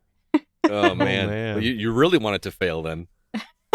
I think with haptic gloves, it could be pretty successful. Like what we actually thought the Power Glove was going to do? Yeah. Yeah. So you're swinging the Master Sword for real, Scott. You telling me you wouldn't check that out? I mean, the closest we got to that was Twilight Princess, right? But no, like, instead of holding onto a remote, like, it's like a glove that you put on and does the things. So you could do what's the Tom Cruise movie? Minority Report? Yeah. There you go. That's what I want. Like the Kinect? That's what we thought we were going to do with the Kinect. Remember that? I'm just going to slide through my tiles and tap the game. It did. Yeah, and then we all did it. We're like, this is dumb. Like, this is a great idea that nobody actually wants to do this. I enjoyed using it, so shut up. I did not. My experience was mostly yelling at the Kinect. Yeah, mine as well. Like, it wouldn't pick up my voice half the time. Xbox, turn off. The best was the YouTube video of the kid that had his gamer tag was Xbox turn me off or whatever. Xbox off. Xbox off or whatever it was, and so like people would yell at him in Call of Duty by his gamer tag, and it would shut off. And they'd just be gone. They're like, so and so has left. God, that was so brilliant. I hope that was real. That's all right, CB. Number 3, the Apple VR will fail horrendously, and Oculus will pretty much just continue to dominate the market for VR. And the Oculus will continue to dominate. Yeah. Yeah. Here's what I'm going to say about that. I'm going to add to yours is that it will fail because number one, it's ridiculously priced. Yeah. Yeah. Yeah. But Apple people are going to say it's the next best thing since sliced bread. Like it's they're just going to rave about how amazing it is, but nobody's going to buy it. It'll be one of those things like everybody will talk about it, but like the PSVR 2, I will never see one actually. Yeah. It is weird that I've never seen a PSVR 2. And not exactly. I don't think it exists. Yeah, I haven't either. I think it's a complete farce. I love CB's thought that if I haven't seen it, it doesn't exist. But for someone who collects a lot of games, I have not actually seen one. I've never seen one like in a store. I've never seen haven't one either. like a demo. Exactly. I've never I go to GameStop, I've gone to shows, I've never actually seen one. I think it's a farce. I know people that have and they've talked Sure. very highly of them. Are you sure? Have you seen it in person? No, it's Okay then. I'm just saying, dude. I'm not a see it to lie. believe it. So, a go on the lie. record. All right, what's My your fourth fourth one one? that doesn't count? Xbox will bring back at least 4 from the dead 4 Activision Blizzard franchises. From the dead. Why are you writing down his prediction if it doesn't count, Scott? Because I want to talk about it next year still. It's still fun to talk about. So you can make fun of him? So they're going to resurrect like 4 old IPs, is what you're saying? 4 old IPs coming back from the grave. I love this. Like Rock and Roll Racing. Love it. They love it. technically did that a couple years ago, didn't they? They put that on a Blizzard collection. I think it was on a collection, but I want a new version of it. Yeah, like a remake or something. Not a Finally remake. I want a new one. StarCraft Ghost coming to Game Pass. It's okay, CB. I have a fourth one that is also not going to count. God, what is going on around here? We're changing the rules, man. Just bedlam in the streets. No, I just want to see if it happens. I just want to remember it, that it's gonna that I thought of it. All right, my predictions. I got a threefer, so 3 things have to happen for me to get a point, and this is where I was talking about third of a point. I don't know if you guys are going to count third of a point, if any. But anyway, so we're going to have announcements for all of the following remakes. Number 1, Metroid Prime 2 Echoes. Okay. Will be announced. And then Wind Waker. So this is remake / remaster?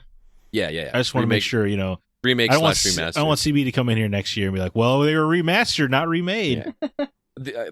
I would assume these would be remastered, not remakes. Okay. Remake / remaster. Metroid Prime 2 Echoes, Wind Waker, and Twilight Princess are all going to get announcements of remasters. I will say right now, if it is just dropped on Nintendo Switch Online, it does not count. Why? You mean like why? if it's like a GameCube Nintendo Switch Online drop? Yep, if it's just a GameCube online, no. Sure. I would agree with that. You're basically talking about them porting the remakes of Wind Waker and Twilight Princess from Wii U to Switch, is what you're saying, right? Yes. That doesn't count. Doesn't count? Like that should count. Whoa. We're making it easier for you because those were remasters. Yeah. So a remaster. But they were remasters then, but they're not remastering it more. So new remasters. We're asking you. What are you saying? Well, I'll take it. Don't get me wrong. I'm saying like I'll take that as a, as a point or whatever if that happens. But in the spirit of the prediction, I was saying that we're going to get. I mean, Metroid Prime 2 seems like an easy announcement after the success of Metroid Prime. Yes. And Wind Waker and Twilight Princess, I feel like have been hinted at, or somebody. There's no way that's not happening. They freaking made Skyward Sword before either of those games. There's no way those games aren't going to be remade. I will give it to you as just a straight port if it gets a physical release. That doesn't happen. Yeah, it does.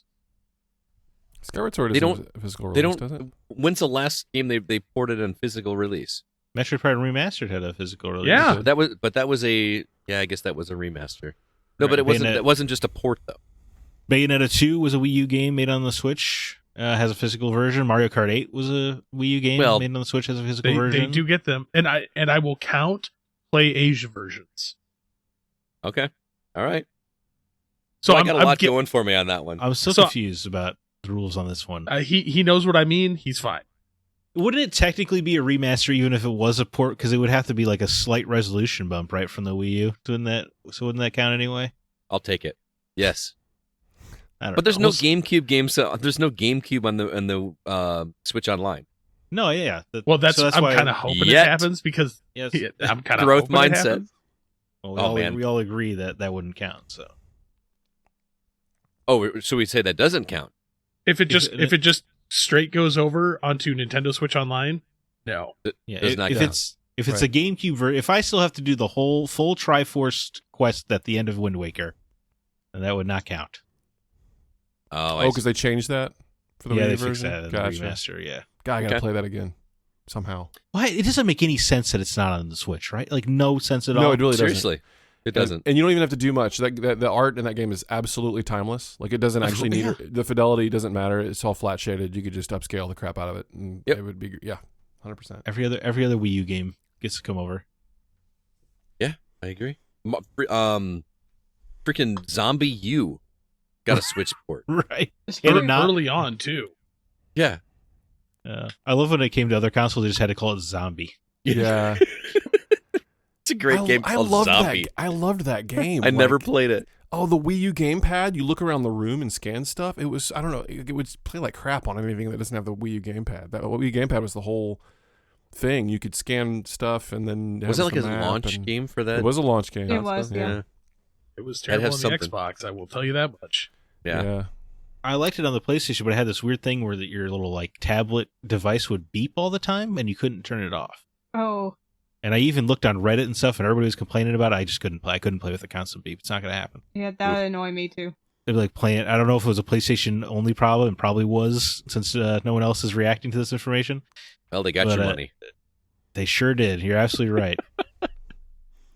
All right, my second prediction. A lot of Nintendo predictions, at least between me and CB, and Grant for that matter, A Game Boy Classic is announced and released in 2024.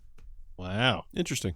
So like NES Classic, SNES Classic, Genesis Classic. Cool. You know, the little portable ones. Yeah. I don't know if it'll be mini, but I think there's going to be a version of that because this year is the 35th anniversary of the original Game Boy. Oh, man. I want it to be the straight up I feel so old. I want it to be the straight up DMG one. That's what it should. Yeah. What else? What do you think? What else would it be? Do you think they'd go for something? The Pocket. Oh yeah, I think that would be too small. I genuinely think that. I mean, it'll be in the shape of the original Game Boy. Yeah, the DMG one. I didn't know that's what it was called. The gray one, the big gray boy, the nice thick one. It'll be that size, but it will have the backlit screen like the Game Boy Advanced. Oh, cool! It would be so awesome if it had a fold open back where like the batteries were with some kind of Easter egg. Okay, sure. Sure. Yeah, no, it'd be cool. I would love it. To be clear, for my prediction, I'm not saying the LCD thing. There's no way they wouldn't do it without an LCD screen, but that wasn't part of the prediction. I just think it's going to be announced and will release in 2024. Got it. For the 35th anniversary. Last one, bold one, probably not going to happen, but a Superman game will be announced. Oh wow! How does Zack think about? What does Zack think about that? I'm curious. I don't. Warner Brothers Interactive Entertainment does not seem to have their stuff together. So okay, there it is. Zack's given up on comic book games. There was a substantial lack of like comic book ish prediction. Oh yeah, they've all been leaked. Year, but we haven't gotten to. Yeah, right. Yeah, I guess that's true. No, one of my New Year's resolutions is to care less about superheroes because they just keep breaking my heart. So, oh no, which makes me sad. I'm sad for you. It's just reality. All right. I keep hurting myself, you know. Exactly. He's into cowboys now. It's true. And my Cowboys fourth one don't that break your heart. doesn't count because there's no way it's going to happen, but I just think it's fun and I just want to see what happens.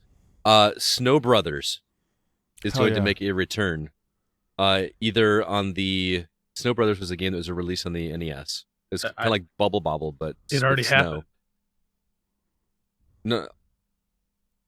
Okay. I mean, I know there was a Snow Brothers. There was a new Snow Brothers game like 2 years ago. There was? Yeah. Well, I was saying more that it was going to show up on the NSO, the Nintendo Switch Online. Oh yeah, Snow Bros Special. Interesting. I did not know Snow Bros Special was a thing, but man, what an underrated NES game, by the way. Oh yeah, that game's great. Great. That's a good one. That was one I rented multiple times with my brother. It was one of the few games I could play co-op with my brother. That was a lot of fun with it. So that one doesn't count, but I just want to see if it happens. Grant, what are your predictions, sir? This is my Switch 2 prediction. I don't know why you were asking about that. You said there's something you have thoughts or something. You didn't have a Switch 2 one in your list. No, it wasn't on my list. It was just I have thoughts. After reading up on it, I have questions and thoughts. But I want you to give your prediction first. Well, this is just quick. Switch 2 will not come out this year. Well, okay. Switch 2 will not be out in 2024. I don't know if that's bold or not, but that's just what I have to write down. Is that okay? So that's my number one. Either Alyssa or Grant get a point. Which I love this. We're at war that's now. Great. Grant. Yeah, I like that a lot. Yep. My second one is that there are two minds about this, I think, and here's why I'm swinging is that this year Resident Evil 1 remake will get an announcement. Okay, Ooh. That's where I'm going. I mean, I'd be happy with that as well. Some people are going 5. I feel like 5 is sort of this weird. Doesn't need to be remade. It doesn't really, but it also could be and be made way better, I think. And they have yet to tap into. It'd be fine. They have yet to tap into multiplayer with these remakes yet. So there's. I think they're going back to the original. Pull a Mortal Kombat 1. Yes, Resident Evil 1. Well, but the original mansion. No, don't go. All that stuff. That's what we're going for. That's my prediction. Jill sandwich. It still makes me that makes me so mad. Why? I don't want 1 again. I want Code Veronica. I want Code Veronica more, but a Resident Evil 1 remake in the over-the-shoulder third-person style sounds pretty cool. With all the things I won't be happy with either. Yeah. If either of them comes to fruition this year. Oh, 100%. I mean, or give me 0. 0 would be cool. I'd be happy with that as well. 0 in a fully realized, like. Give me Resident Evil File Outbreak number 2. Actually, you know what'd be really fun, Grant, if they did a Resident Evil 1 remake, but tied it together with Zero. Yeah, see, they could do something like that. That would be neat. Give us that's an kind of A an and idea. B That side. is a great idea. Yeah. Yeah, It because is. they're both kind of on the shorter side. They You know, are. it'd be really rad is that they didn't announce that. Like you didn't realize that the second half of the game was Resident Evil 0. They just kind of yeah. shadow drop. No. They So, they give you 0, but don't tell you that the second half of the game is a continuation into 1. Oh, I've never played 0, so I don't remember the timeline. Obviously, 0 comes before 1. They should have put that together, but it'd be cool to announce it as Resident Evil 0, because people are going to buy whatever Resident Evil remake you put out if you do it in that style, and then they just shadow drop that, by the way, the second half of the game leads right into the mansion. it's like some Yoko Taro energy. Yeah. I'm loving it. Dig it. So yeah. To be clear, that's let's not hope. your prediction. Your prediction is just that it's Resident gonna be Evil 1 announced. remake. Okay. But we'll see. I would love it. Awesome. Last one, I did not just add this. So someone mentioned this earlier. I think Microsoft will announce a handheld. So that's my last one. That's number 3. So All me right. and Grant are just like duking it out this year. Bam, bam. Apparently. You know it. In this You case, know it. though, you both could be wrong. That's In the other true. one of you is right. I'm pretty sure I'm going to be wrong on all mine, but you know. No, Well, that's I'm the sure I'll be spirit. wrong. Well, all right. At least we agree on Well, that. either the Switch is or isn't coming out. Well, unless they don't use the Switch 2 name at all, then maybe then CB It'll would be be the right. Switch. Yes. Yeah. That's what I'm just like, got you both. Dude, I'm going to laugh so hard if that actually happens, I'm giving you 2 points. If they call it Switch. If they call it a switch. I want that to happen, honestly. Because it has the 2 eyes, which also is like Roman numeral 2. Oh my God, you're Oh, right. that'd be great. No, it's the new Super Switch U. 64. 64. Okay, so in all seriousness, I do have questions because this is so many people have been talking about this, claiming that they've seen it behind closed doors, that something has been shown to, developers and things about this. Like no points, just like straight up, what do you guys think it's going to be? Because there's possibilities of it being just like the same thing, like the exact same thing in terms of design, structure, just with better guts to kind of stand up to the Xbox One and PS5 era of graphical fidelity. There are some people that are saying it's just going to be a mini version, you know what I mean, like the Switch Lite. And then there's people like CB that think they're going to do something completely crazy and innovative, like haptic gloves, which, dude, I'm sorry, there's no freaking way that's happening. Hey, I can dream. It is my prediction. You back off. No one would have said Yeah. from the GameCube going to the Wii that they would use a DVD style remote control with motion activation. Yeah, but that doesn't seem That nearly as crazy as haptic. no, but if you had said that out loud in 2005, you would have sounded like or 2004, you would have sounded like an absolute nutcase. Think so? I mean, yeah, like saying Yes. you have to shake Absolutely. your Wiimote. Yeah, To let me play. just sit here and shake my Wiimote. Yeah. Okay, fair enough. But what do you guys think? What's it going to be? I made the prediction, man. No, Like, I you already know got- where I I got- stand. Got yours. I'm talking to, the other 3 people that are here. I think that when the original came out, it was the hardware was already outdated, and that was Yeah. 7 years ago. Like it was old tech for that time. Not even in the gaming space. It was just old Right. old stuff. I think now we might get a similar situation, but tech is just way better. Like look at what the Steam Deck's doing. Look at what I know iPhone is way more expensive, but you're getting so much fidelity. I feel like they're just going to go for a refined version of what has done so well for them, and then I don't know what they're going to do with games. I assume that the stuff will be backwards compatible unless it's not. I don't know if they're going to get stuck, but I just think it's going to be a better version of the Switch. Just kind of boring. I hope I'm wrong. I hope they do. I love it when Nintendo does weird stuff, but they also seem to go on this. They have this like success fail thing It's with time every for a console. failure. And it's time for a failure. I would love it if they just didn't have that this time, and just made a Yeah. really good console so their games can just look better. Because Zelda, I mean, truth be told, just looks like crap. Like it's the most artfully incredible, like beautiful game in the world. But when you look at the resolution and you look at the goop they have to put over everything to make it function on that machine, like when you look at Zelda running on like a 4090 emulated, it's the most beautiful game I've ever seen in my life. But they've had to hamper it to make it work on this ancient cell phone. So I would love it if they just went a little better with the guts, and then we got to see more Nintendo games. That's what I hope they do, but Maybe it's also not what I hope they do. I don't know, but that's my prediction. What if it's a mobile device? Where you can't dock it or anything? No. Like a phone? Yeah, they start doing a phone kind of thing where like a Nokia, like a Choco Taco, like Yes. an Engage. Yeah, they could try to bring that. I'm not saying that's what's going to be. I'm just like shooting from the hip right now. Similar to Grant, I think it's just the Switch is somewhat equivalent to the PS3 and 360 in power. I think it'll just be the Switch, but somewhat equivalent in PS4, Xbox One power. I think. I think they're in a position now where they're trying to expand multimedia as well. I think they're in a safe mindset right now. That's my assumption. Yeah, that's the thing. Is like I don't even feel like they need a new console outside of the fact that it's time. Yeah. You know what I mean? Right.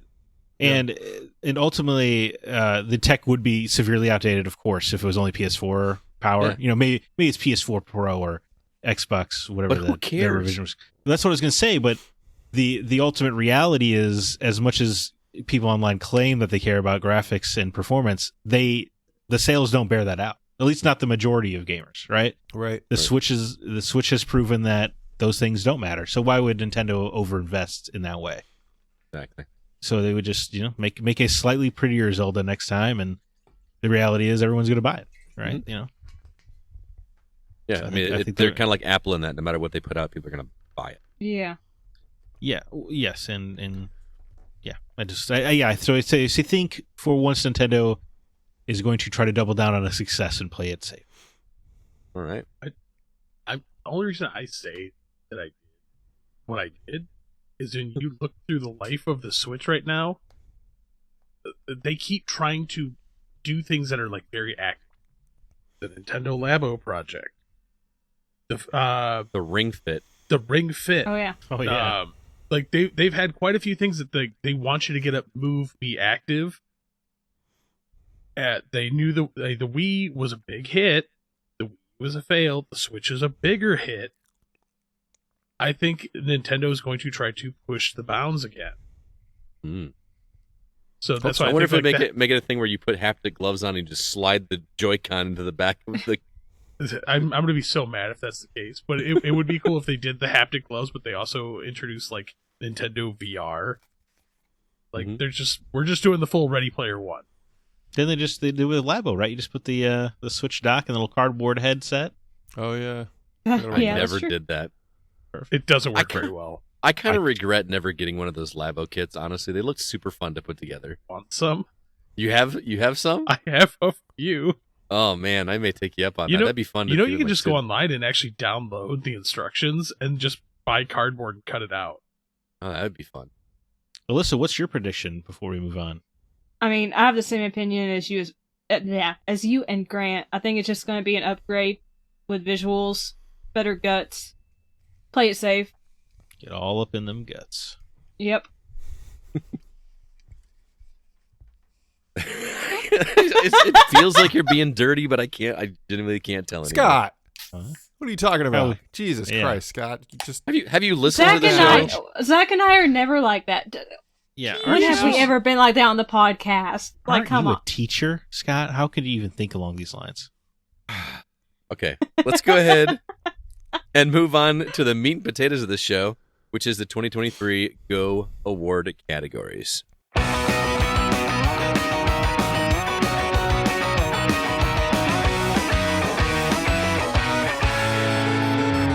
All right, it is finally time. The actual reason you probably came to this episode, if you're a listener of the Gaming Outsider, is to hear our award category. So here's what we're going to do.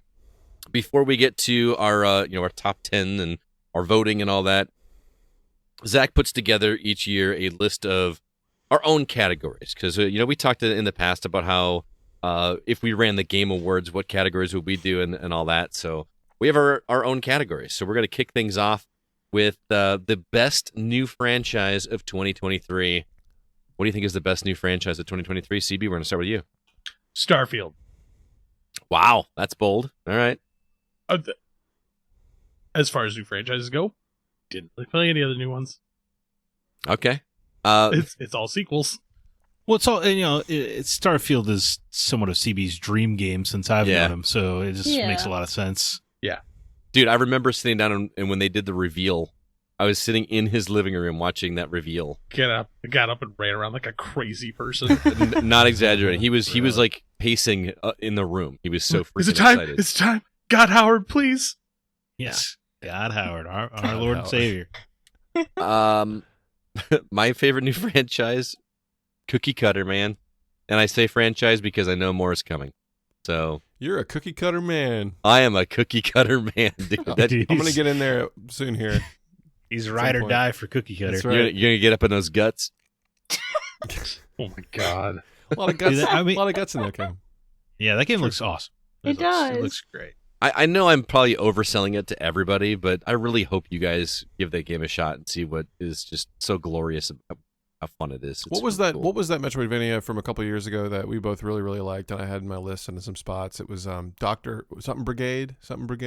Oh, it was Blast Brigade. Blast Brigade. Blast it was Brigade. like Doctor something's Blast Brigade. Yeah. I don't remember. It was Blast Brigade is just what I've referred to. Yeah. That game is so good. Yeah, I tend to lean your way when you're in your Metroidvania choices, so I'm excited to get in on this. I will say that one is a little more dense. Excuse me. Than this. Gear gated. Thank you. As soon as you said it twice, I'm like, Zach's probably over there hurting. I know. Yes. Woo, I said it twice, and Zach's head didn't explode. Excuse me. Just kind. I'm just trying to be kind to our guests. That's all. Ooh, you're doing great. Yeah, job. that's why he's picking on me today. He's being nice to you, Grant. Grant, I will say that this one, in terms of its scope, is a little less dense. Like it's not as big as Blast Brigade, but it's super manageable once you get the combat down. It's like I actually talked to the developer about it. And that was one of the things that I said is like I never felt like I got stuck or I didn't know where to go next. And he's like, that was fully intentional. They wanted to make it a game that was just enjoyable and never had any non-enjoyable moments. So, cool. For what it's worth. What's your best new franchise of the year? Me? Yeah. I put Lethal Company. I feel like once a year you get an indie that catches complete fire. Last year it was Vampire Survivors. This year it seems to be Lethal Company, and it's just one of those these systems-based games where the people make the fun. The online multiplayer, the viral nature of it, the fact that it's not even done being built yet. It will clearly be supported for years to come. I think there's a long life for Lethal Company, so I put that down as my best new franchise. Never have heard of it. Why not Lethal know Company? this game? Oh, I've heard of it, yeah. I mean, oh my God, it's only got a sensation. 200,000 very positives on Steam. It's a multiplayer game multiplayer first-person game where you all land on a planet and travel into these procedurally generated bases to collect gear and stuff and return to your ship. And the biggest, in my opinion, the coolest part of this game is the audio. So everything's spatial. So when you're in these rooms, you can hear people talking from way down in another room, and it actually sounds like they're in like a dungeon. Like the audio is just perfect with the multiplayer stuff. And there are threats in these facilities, and people will just start dying. And you won't know why, and you can't hear them because they're mic cuts. And you can go back to the ship and hang out and watch them on a map while they're in the facility trying to like get stuff. And this game's $10, and it just absolutely took off. So you should sounds look up. fantastic. Yeah, it's great. And it started as a Roblox game. Yeah, and it's all made by one guy. Yeah.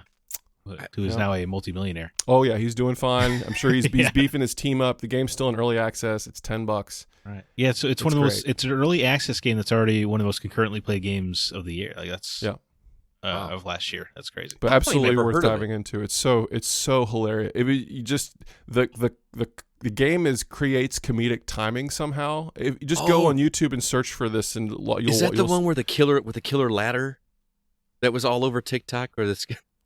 I don't know. I saw it on TikTok where like they said, I figured it was super the bonk popular. ladder.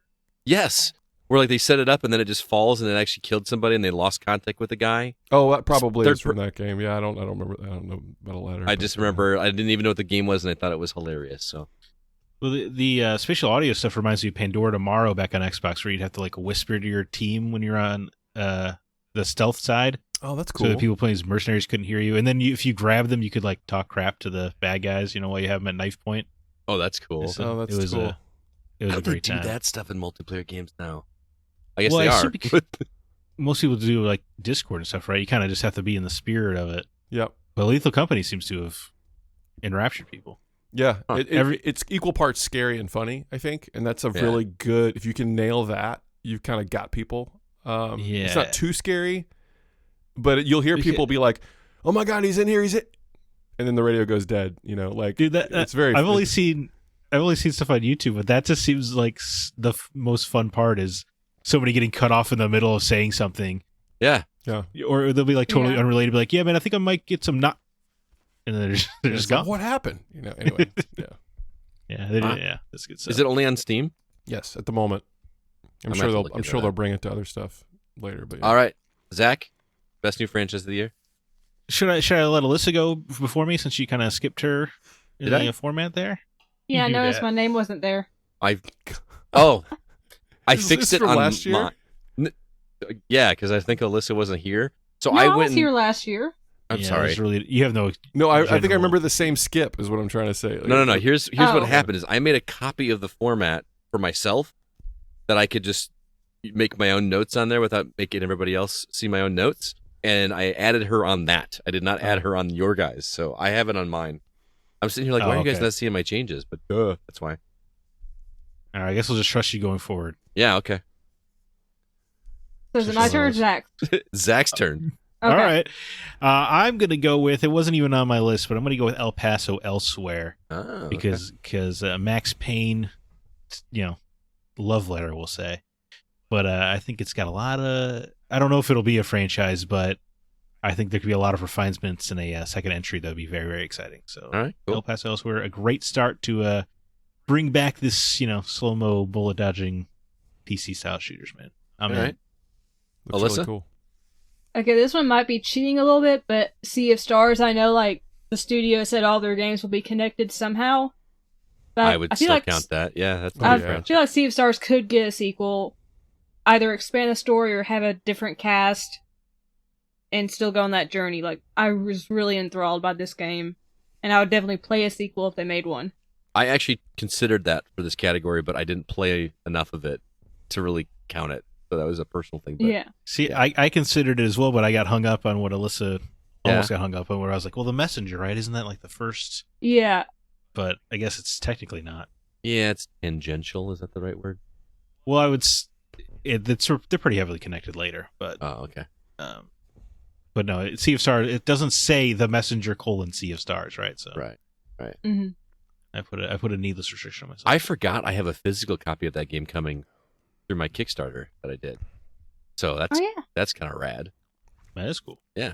I don't know when it's coming, but I got a thing from Kickstarter that said, hey, where do you want this sent to? And blah, blah, blah. And so, does that kind of thing upset you because they also have a deal for just getting a regular physical copy out there? Does that make you feel discounted as a Kickstarter backer? Why? I got 2 digital copies and a physical copy. I don't understand. No, I was just wondering if because you had to back at a higher tier to get a physical copy, right? Oh, yeah. But now they're just putting it out in the stores next year as a physical copy anyway. Oh, that's a good question. It doesn't bother me. Okay. But because I'm still playing the game. And in fact, they gave me an extra copy for free because I was supposed to get a different console version, but that one came later. So they just gave me an extra Xbox copy. You know what I'm saying? I will say, speaking from someone that happened to with the Wonderful 101 remaster, that was annoying. Yeah.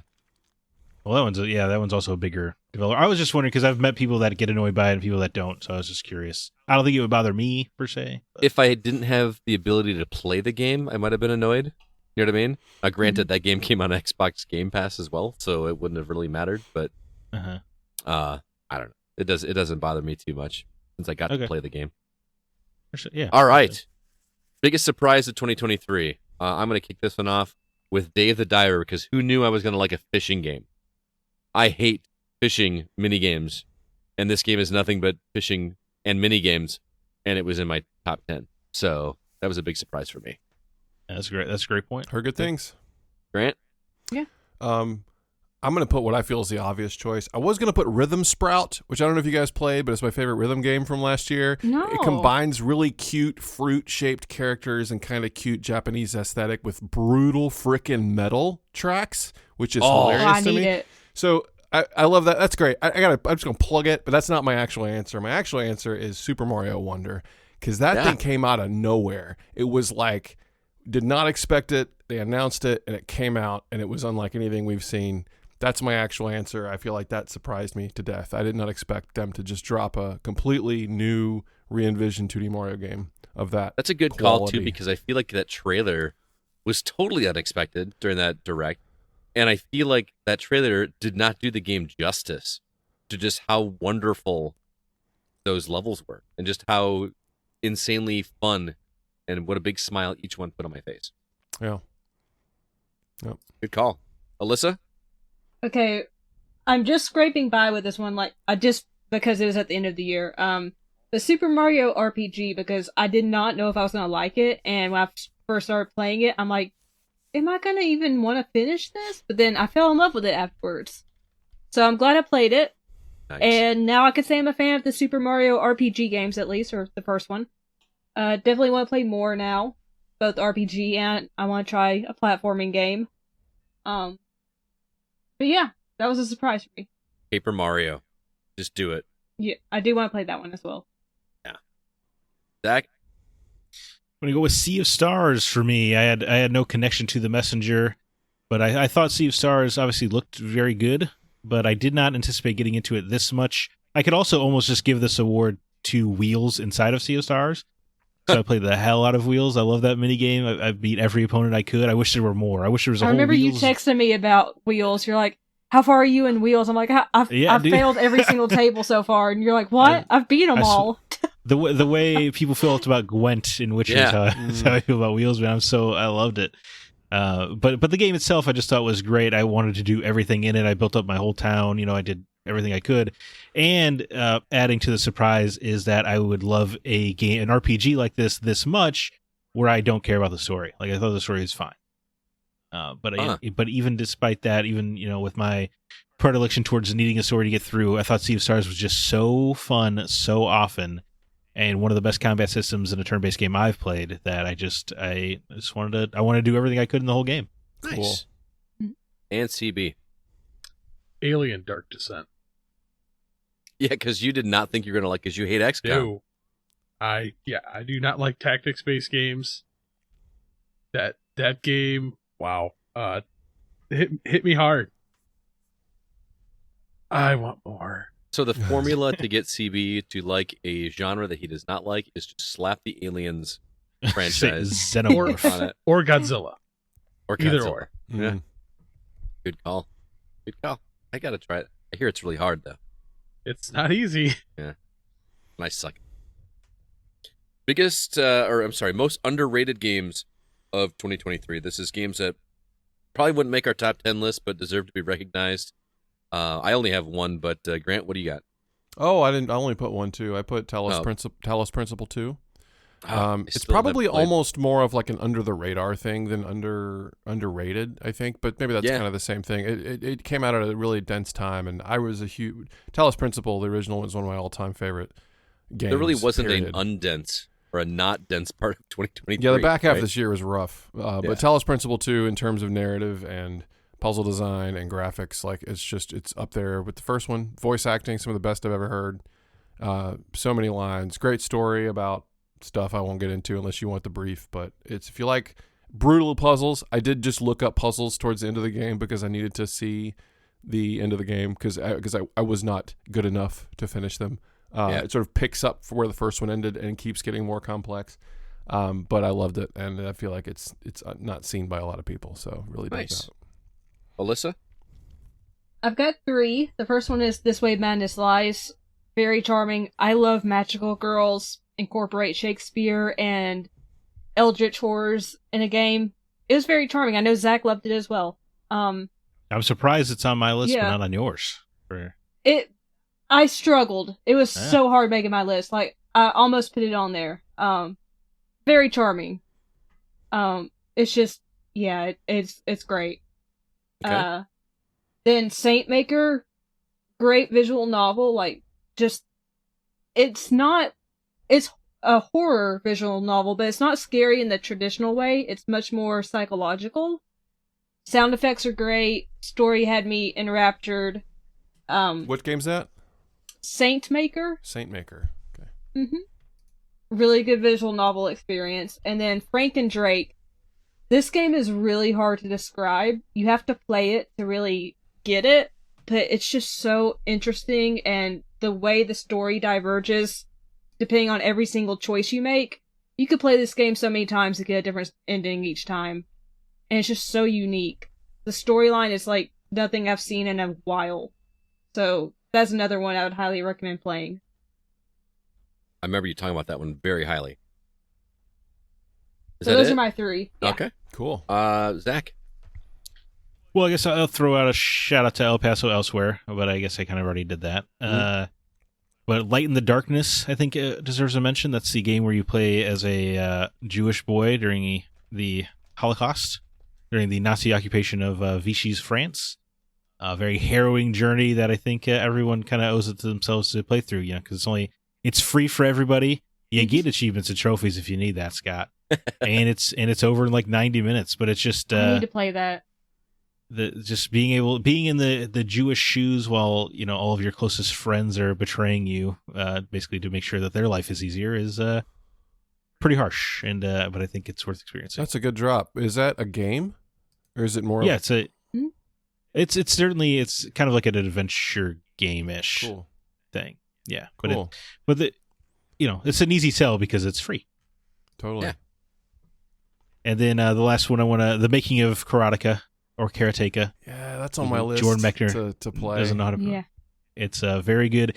It's not really a video. It has video games in it, but the bulk of the experience is that interactive documentary, and it's just the amount of depth you get to learn about the making of this game is unbelievable. And I wish so many retro games could be documented in this detail, but not everybody kept a daily journal when they were a teenager like Jordan Mechner. But just you get to read all of his old notes and stuff and play prototype versions of Karateka and of a Death Bounce, a game that never even got released. It's just the hell of a package, man. Gotta get that. Is a game that I keep telling, I'm going to wait for a sale on that one, but part of me wants to just go buy it now because I want to support that happening more in the future. Their Gold Series is going to get even better. They're doing the Jeff Minter series game next, like a whole game based on his games, and yeah, which is exciting because I knew a lot about Jordan Mechner going in. I do not know much about Jeff Minter, so I'm pretty excited for that one. Yeah.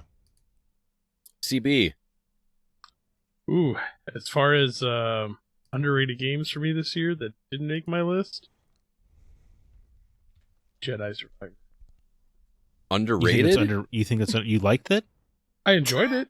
I didn't like the story, which is why it didn't make my list. But the combat and everything, I had a blast.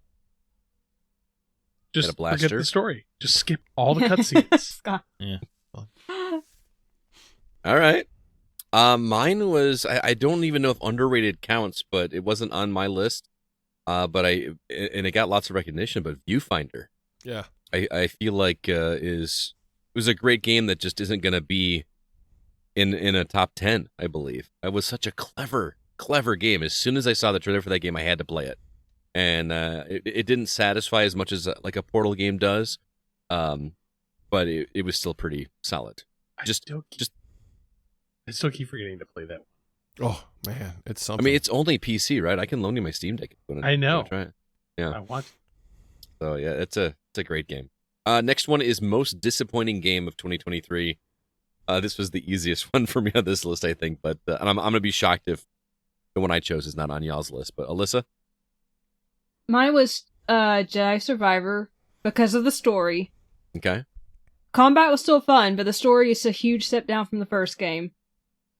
And yeah, I was just let down by the story a lot. I expected better, and it just wasn't. Zach? Star Wars Jedi Survivor. Wow. I knew we were gonna have the same one.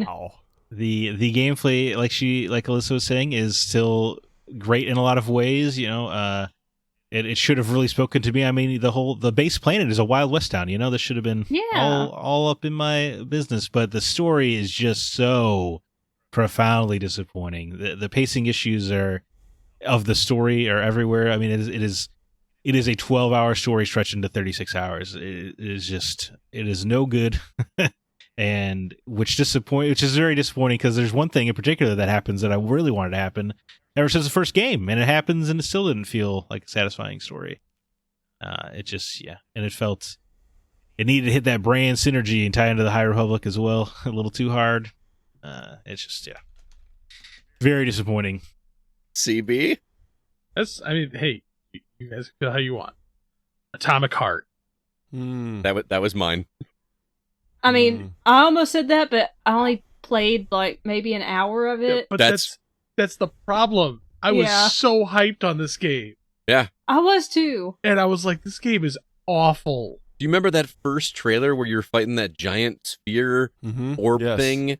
And it just looked awesome. With the Mick Gordon music, the crazy Doom music, And that game had the best intro. The first 45 minutes of that game felt like I was back experiencing BioShock for the first time, but just from a different lens. Yeah. And I was like so in. Yeah, well, I think you and I were both the same because we played it just before we recorded that day. Like we both were like an hour in, and then I get to the horny machine. Yeah. That's where I lost interest. Everything after that, I'm just like, I don't care anymore. It's really funny that all three of us dropped off at the exact same moment. I know. That sounds the most interesting to me. Yeah, I'm in. Yeah, I want to get to this horny machine. But the problem is, it's funny, but then it just becomes so annoying that I'm just like, I'm done. Like I was worried about my wife hearing it from upstairs and being like, "What are you playing down there?" Because she was like, I wouldn't even call it a double entendre. She's just like straight up trying to bang you, like. And like everything about that game was just, it's like for me that's why if Atomic Heart hadn't come out this year, I may have thought about Jedi Survivor, but like I said, I enjoyed the combat and the small stuff so much in that game, other than the main story. I enjoyed every bit about that, other than the story. That I was like, Atomic Heart was just so off-putting to me after that game just fell flat on its face for me, and being so excited about it. Okay, I'm in the same boat. Totally. I really thought that was going to be a Game of the Year contender for me when I first saw that trailer. I'm like, I am in. This is exactly what I want. And I just did not like the gameplay, even once you got that. Grant. Redfall.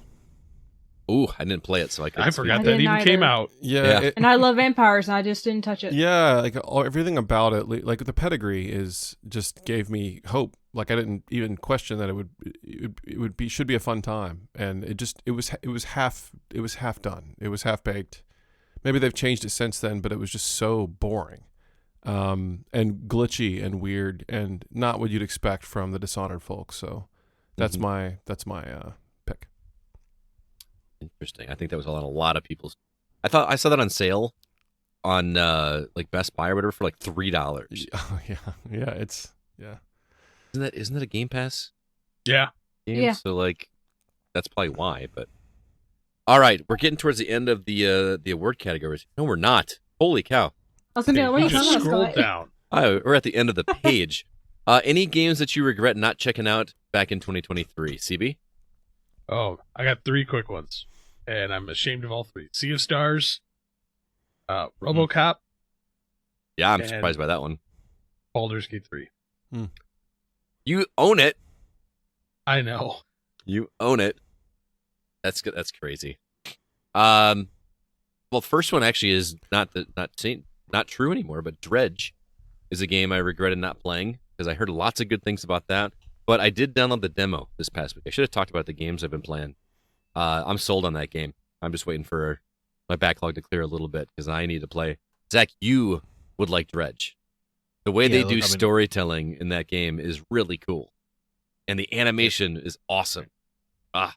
So Dredge, System Shock remake, because I've never played System Shock. And I've heard awesome things about that. And there's something about paying $40 for a remake of a game I've never played before that seems weird. So I'm kind of waiting for a sale on that one. And I also never played Mortal Kombat 1 or Street Fighter 6, but that's not a big thing because I don't play fighters often. I think the bigger list for me are games that I regret not finishing, because that is a massive list of games this year that I started Assassin's Creed Mirage, Baldur's Gate 3, Diablo 4, Hogwarts Legacy, Resident Evil 2, Sea of Stars, and Spider-Man 2. Started them, never finished them. Told you wouldn't finish Spider-Man 2. You know what? If I didn't get sick this week, I was sick. Oh yeah. What a all perfect week, time man. to finish. No, dude. Yeah, you had nothing to do but be sick. No, dude. I'm talking. I was like bedridden sick. Like couldn't get out of bed for 2 days straight. So, but yeah, I thought about that, Zach. I'm like, Zach is totally gonna get on my case because I had this whole elaborate plan of like I'm gonna get through Spider-Man 2 on break and just to be able to rub it in his face, and I didn't even fire it. I only got on your case. You spoke quite confidently that you would finish it, and I just said, no, you won't. It's funny because I even said on the last episode, I'm like, no, you're not. Yeah. It was rough. All right, Grant, what do you regret not playing this year? Super Mario RPG. Did you play the original? I did. I didn't finish it though. It was back when I never had a 64. It was in the dorms, and someone else had it, so I played his and just didn't end up finishing it. So I'm excited to play that. Did you say 64? Wasn't Super Mario RPG on 64? No, it was Super on Super Nintendo. Nintendo. Oh, that was Super Nintendo, wasn't it? Yeah. You're thinking Paper Mario. I am thinking of Paper Mario. Yeah, I never. Yeah. But I didn't finish Super Mario RPG. I can send you mine if you want to play it. You have to pay for it. Oh, that would be amazing. Yeah, David. Let's talk. Yeah, That we'll sounds talk afterwards. RoboCop. Yeah, because what's the RoboCop line? This town needs an enema. That's Batman. I don't know. Can't think of one. And then Chia. You guys? I played that. You played Chia? I actually played music. I played guitar in that game. I played acoustic on the theme song, which is fun. That's so cool. Oh, I didn't know that. Yeah, but I never got to. I never played the game. I intentionally didn't play it because I wanted it on Xbox. It's on PlayStation and PC only, and it's a very cozy, chill game. I wanted to play it on the couch, so I'm just kind of waiting for the inevitable Xbox release so I can just kind of kick back and play it in the living room. So I'll be checking it out. It's a very sweet game. Yeah, it's what I hear. The ukulele stuff is really neat from the audio perspective. You can basically just play ukulele, like every chord, every note, like just kind of like The Last of Us Part 2, where she plays the guitar, like the circle, kind of like that, but actually more in depth than The Last of Us one. Pretty in depth. There's like people doing covers on YouTube and stuff of songs, and so that's my list. Nice. Let's see, Alyssa. I have 4 games. First up, Baldur's Gate 3. Don't know when I'll get to that. But I did want to play it. Dredge, which I own this game. I have not played it. Goodbye Volcano High seemed like it'd be something up my alley, and I just never bought it or anything. Yeah. And lastly, Fort Solis, especially after Zack raved about it so much. Like, it seems like I would love it. I love sci-fi. I love, what they deem walking simulators. Voice cast, excellent. I just haven't got it yet. Do you need me to send you my copy? It could save you purchasing the game. I mean, if you'd be a sweetheart and do that, I would appreciate it. Oh, okay. All right. You guys start saving your receipts. I'm going to start reimbursing you for Game Swap 2024 over here. I love it, though. That's kind of why we did the whole game giveaway thing to begin with, was the hopes that people would do that. They started doing it. It was awesome. Was that your whole list? Yeah, that was my whole list. All right, Zach? Dredge. Yeah. The combining like Lovecraftian eldritch horror with fishing is not something I had ever seen coming. And it looks great, the whole style and everything. Lies of P, because a lot of people I trust say that the game is way better than the demo. And I've heard that repeated ad nauseum, and I was very excited for this game until I played the demo, which I thought was not good at all. But I'm back in. Especially, I watched the after credit scene or whatever. I'm very excited for what this team is doing. All right, okay. So I want to get the Lies of P, and then adding to the chorus, Baldur's Gate 3. What's really funny is we have a text group between me and CB and our D&D guys, and actually Nate, our former producer, commented and said, "Did Zach and Alyssa not play Baldur's Gate 3 this year?" So he actually read our lists, and he was shocked that did not appear on either of your guys' lists. It didn't appear on mine either, but I put mine in the list of shame section at the beginning. That I didn't put it on there because I hadn't played it, but I probably would have made it. Yeah, I will get to Baldur's Gate 3. It's intimidating. It is, because it's a really long journey. I don't And know you have how to- people yeah. who have not played D&D would have a clue what to do in that game. Genuinely. Yeah. It does not hold your hand at all. I've never cared for that universe, but I Oh, will really? play Baldur's Gate 3. Next category is Best Narrative of 2023. Does anybody not have Alan Wake 2? I don't know. We'll have to go around the table. Well, I mean, I'm first, so I have an Alan Wake 2. Grant? I was thinking about putting Telos Principle 2 because it's amazing, but then Alan Wake 2 came out. So Yeah. Yeah. Yeah. yeah. Alyssa? Well, like Grant, I thought about putting A Space for the Unbound, but Alan Wake 2. Yeah. Zach? I similarly thought about putting a different game on here, but you know what? It's Alan Wake 2, even with an ending that I find disappointing. Yeah. CB is gonna be the weirdo here. I'm gonna guess. Tears of the Kingdom. Cool. What? No, I'm kidding, dude. It's Alan Wake 2. Are you kidding me? I was gonna. There you go. It's like Changing my vote. Tears of the King. No. Tears of the Kingdom. Is that the first That I should have unanimous? put on my. Is that the first unanimous for narrative? Like, I don't- think so. Yeah. I mean, No, didn't we all say that Guardians of the Galaxy was the best narrative that year? maybe, possibly. Yeah, didn't. we did. Yeah. Yeah. Wow.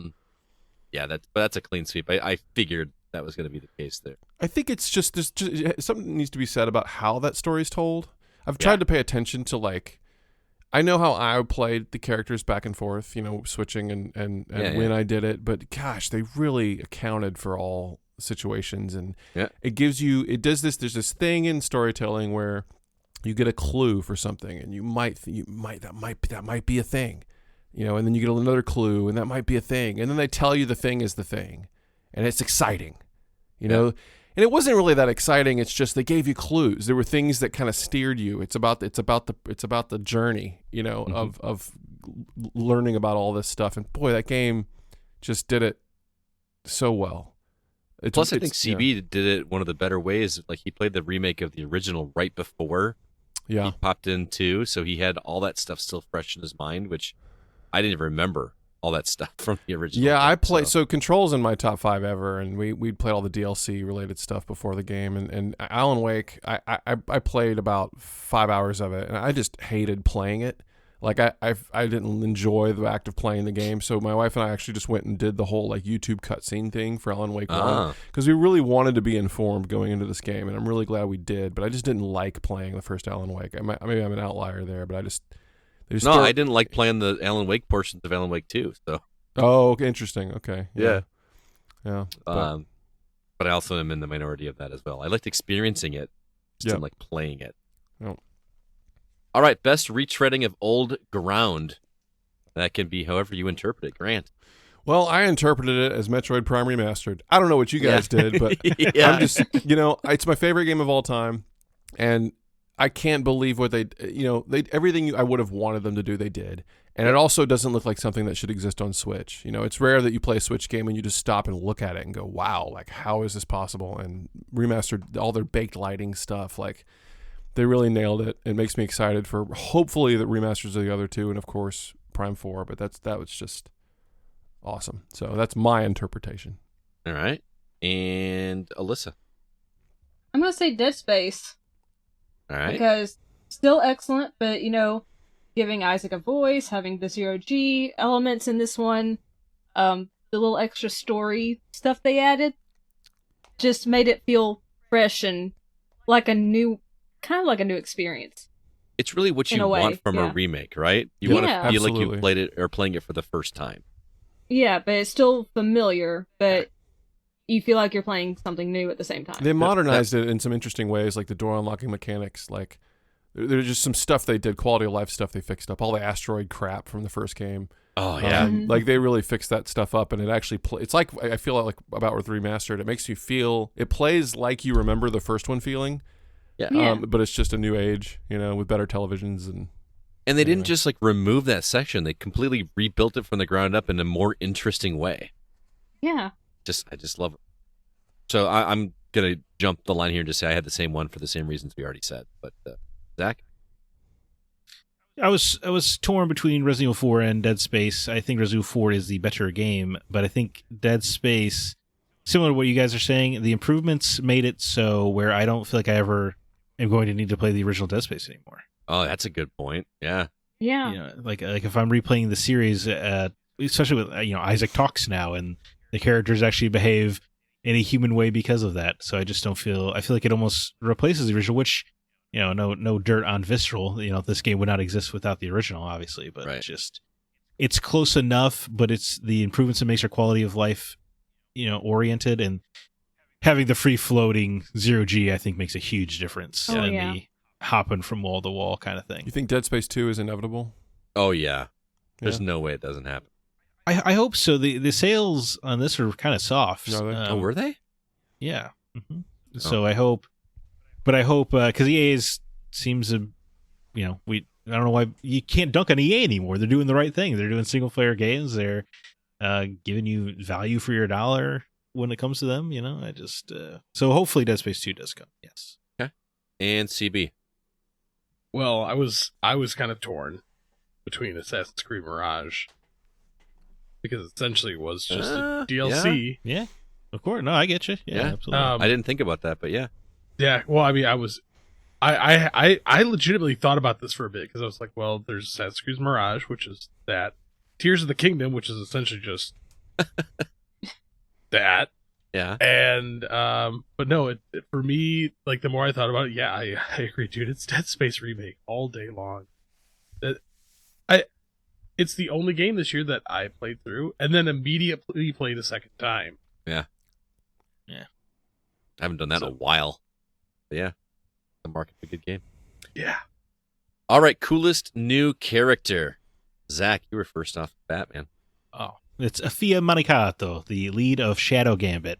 Without question. She is this awesome undead. She's a pirate navigator. They refuse to give her the captaincy. But she's walking around with the sword that killed her in her gut the entire game and takes it out to a fight. It's just very cool design. She's a very cool character. I like that your ship is alive, the Red Marley.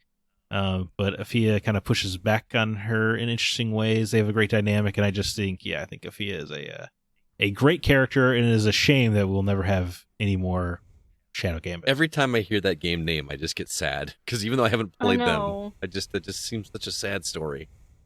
Yeah. So, pour one out for me. You made the coolest new character of the year. CB, coolest new character. Warland Door.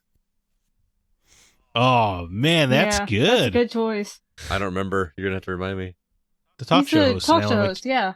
Oh, from Alan Wake. Okay. Dude, just that one last conversation with Alan Wake that he has. Oh yeah. I'm just like, I'm getting goosebumps right now. I'm like, I need more of you. Yeah. I have a feeling he's going to, similar to Ati, he's going to be a linchpin, I think, of this universe. So, dude, I love that character. So he's not creepy, but he's a nice guy creepy. I don't know what to make of him yet, man. Yeah. Good call. I did not recognize the name at first, but yeah, I totally pushed it. For me, it is Sid from Final Fantasy 16. Okay, and it is 90% the voice. Yeah. Ralph Innes and his voice, great. I hear his voice in other games now, and I'm like, that's Sid. It just so stands out to me. If I were ever gonna go gay for a video game character, it would probably be Sid. Sid's your freebie. Oh yeah, man, that voice, the voice alone does it. I went out of turn. Whoops. Zach, you were that excited? Oh no, I didn't go out of turn. That was right. So Grant, who was your favorite new character? Fine. I hopefully this works with the rules, but I feel like they're inseparable. I put the Cascella brothers from Alan Wake. Okay, Good choice. Those commercials bring me so much joy. I've watched them all multiple times, and it is like, how there's a Marvel comedy. There's a type of comedy that's in Marvel. There's a type of comedy Remedy does, and I can't put my finger on it, but it is my jam. And they encapsulate surreal comedy. It's surreal, but it's surreal and low budget, and intentionally read poorly, but also really like on almost fourth wall breaking. I don't even know, but those boys The made me book happy. club. So, yeah. God. Those are moments in Alan Wake 2 where I never do this when playing games. I stop, set the controller down, and just enjoy. Set the controller down. That is a set the controller down kind of game. So yeah, totally. Yeah, good call. I didn't even think about that. Oh man, has anybody not finished? I haven't. Alyssa? Oh, I thought you meant this talk. Oh. I have finished Alan Wake 2. No. I just want to. I'm not going to spoil it, but I want to make sure I don't. You haven't finished it, Grant? No, I'm like. Oh no. I'm not going to. An hour away. Oh, okay. Well, you probably know what I'm talking about, but just. Are you talking about the bad guys? Is that what you're trying to say? I can earmuffs if you guys want to. No. No, It's not that. It has to do with the brothers that you're talking about. Yeah. So, anyway, so Alyssa, last one. What is your favorite new character? It was tough to choose, but I ultimately went with Saga Anderson just because I really loved her character. She was great. And her journey. Yeah. That's all I'm going to say. Never knowing what is what. Mm-hmm. Trying to dance around things here. Yeah. But yeah. Found her very... Can't speak. Found her very compelling. There we go. Although what a great performance. That voice actress is British, and she can't say her own name right. She keeps saying Anderson. Like, it's weird. Yeah. Like, every once in a while she puts the R in, but my wife and I have this thing where we try to point out accents when they pop through. And it happens with her. It's not too much, but it happens on occasion, and we laugh. But I love her. She's great. Saga's great.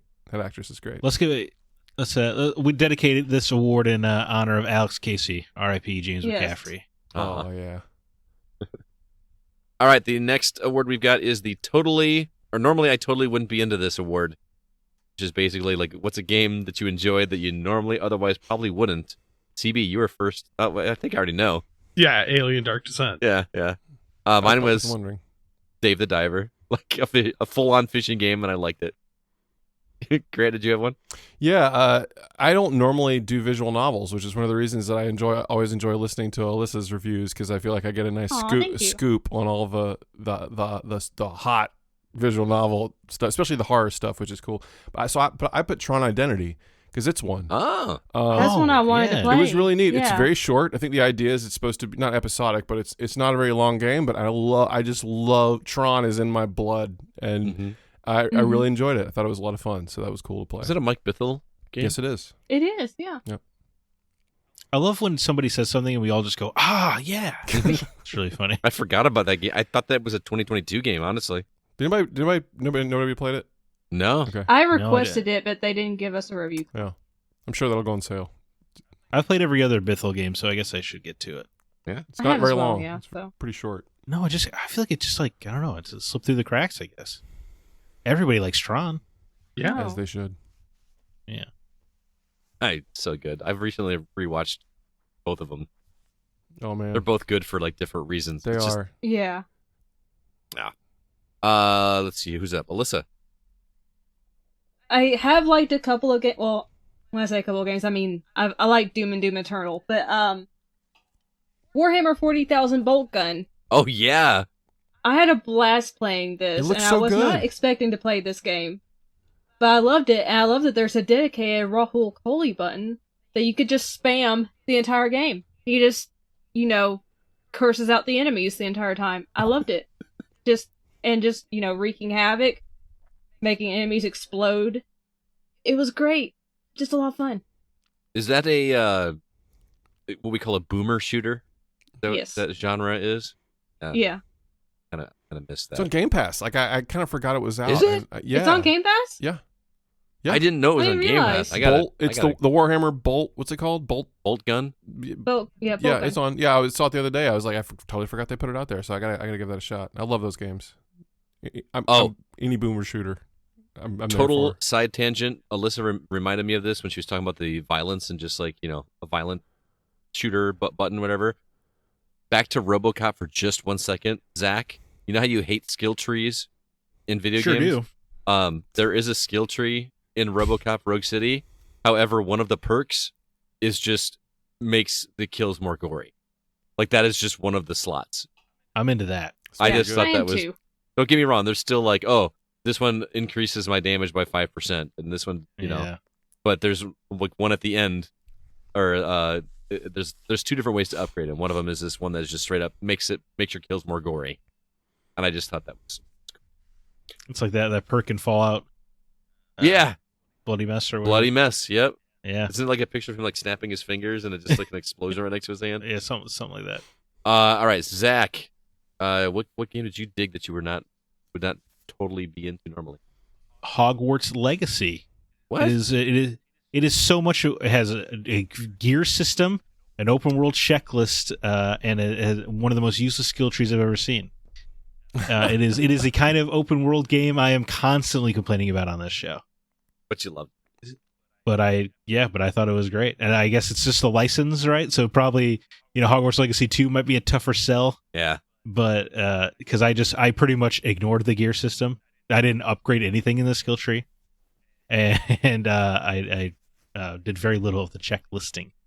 But just existing, they really nailed the atmosphere in the world, of Hogwarts. Nice. They need more classes though next time. You need the bully system where you have to go to class or you get in trouble. That's what I want. Yeah, bully is a game I never played. So good, Scott. I wonder if it would hold up now.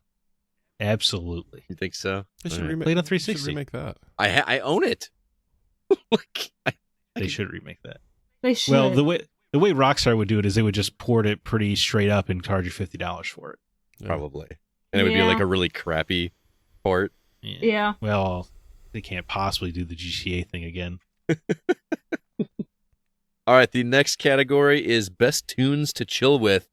I skipped this one for some reason, so I'm going to need Grant to go. Our music guy himself. What was the best music from games in 2023 to you? Well, the guy who makes the music, I think is what you said. Yeah, he's a music man. I think. Yeah. His vote goes to Cocoon. I think it might be the best sounding indie game I've ever played in my life. Like the whole package is awesome, but in addition, I feel like the music is just so sick. It's awesome. It's warm, synthy, works with the environment perfectly, and it's an absolutely great listenable album on its own. It's a good 50-minute listen. It's on. I think it's only for sale on Steam, which is crap. It's not on Bandcamp or anything. Maybe it's on Spotify. I have to look, but I have it. It's on. It's been some just a YouTube upload of it. But love that audio dude and love the music in Cocoon. So that's mine. You can tell he does the music. He's the guy that does the music. Does the music with the way he talks about the music. It's great. All right, Alyssa. I really love the soundtrack for Space for the Unbound. I still listen to it because the music is very lo-fi, and that's very relaxing for me. And you can find the playlist on Spotify. I'm sure it's on Apple Music, other places. But yeah, just very chill music. Fun to listen to, but also relaxing. And yeah, it's lo-fi, and I love lo-fi. So, it's really great. Nice. Zach. Pump that Sea of Stars into my veins, man. I've heard some of that music. That music is fantastic. I probably should play this game, but man, what I've heard is just awesome. Some guest composition by the composer of Chrono Trigger as well. Did a couple tracks, but yeah, I absolutely love the soundtrack in this game. I could indeed and have just listened to it because it's so good. All right, CB. And sorry. No, you're good. No, they're good to relax with. That's all. Good time. Sorry, CB. Wow, I took this in a different route. Okay. So, because I was just like, oh, what did I listen to when I was playing games? Because I found, that's cool. Oh, okay. That's cool though. So, I was just trying to look up the name of it because I had two new things that I like to listen to when I was playing this year, and one of them was my brother made an album this year. What? Whoa. Yeah. That's cool. But I believe, if I'm not mistaken, it's like a deep down, like way in, but it's very like lo-fi music. And I was playing that. The group, it's just him, but it's called The Cave. And it's just like weird, like ambient noise, but it was perfect for Starfield. Ah, okay. Oh, cool. Well, like, just Yeah. flying Makes sense, around. Yeah. So I'll have to link it to you later. But then the other one I sent you earlier this year, Scott, was Sunset Neon. Don't remember. Like super like 80s like retro vibe. Yeah. Dude, anytime I was playing a shooter, just throwing that on, I'm like, yeah, just tear things up to like an 80s vibe. Chris, Nice. you got to send me links to both those if you would, please. Facebook. Oh, those are without a amazing. doubt. So Do you listen to? I'm sorry, Scott. No. I was just agreeing. Do you use like the Spotify app in your console to do that, or do you just like throw headphones on or play music in the room? Like, what do you do for listening to music while you're I have my earbuds, and I'll just put one earbud in, Oh, okay. so I can still hear game audio, but then I can just have something playing on the side. Oh, that's cool. And then if I'm sitting here just like running around shooting, I can put in both. But Dig it. I'm hearing. All right, for mine, laughing. the hearing? soundtrack to Final Fantasy 16 was exquisite, and I think here's the thing: when I think of a soundtrack, I think of something that sticks in my head. You know, in terms of, like a theme. You know what I mean? That like when you think Uncharted, you can hear those first opening tones, right? Nothing from the Final Fantasy 16 soundtrack to me stands out as like a theme. Most of it, except for like the battle music, obviously felt background-ish, I guess, or mood setting. But it set the mood so great in every scene that it was in, and in the action sequences, it could probably be a part that the cutscenes were so gorgeous and engaging, but the music was just so empowering. I just absolutely loved the Final Fantasy 16 sound. So that would be my number one pick. But I'm going to give an honorable mention in terms of To Chill With, the Dave the Divers soundtrack, which I know nobody has probably even heard. But the music in that game is great. It's all original. There's even like, you guys don't know this because you haven't played the game, but you have like a cell phone in that game with all these apps on it.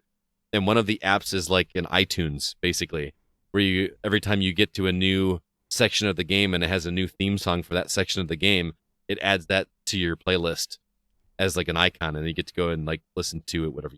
I just thought that was a cool touch. So, and talk about chill, relaxing music. Even the boss music is not like Final Fantasy 16 bombastic. You know what I mean? It's just kind of chill boss music, if that even makes sense. So.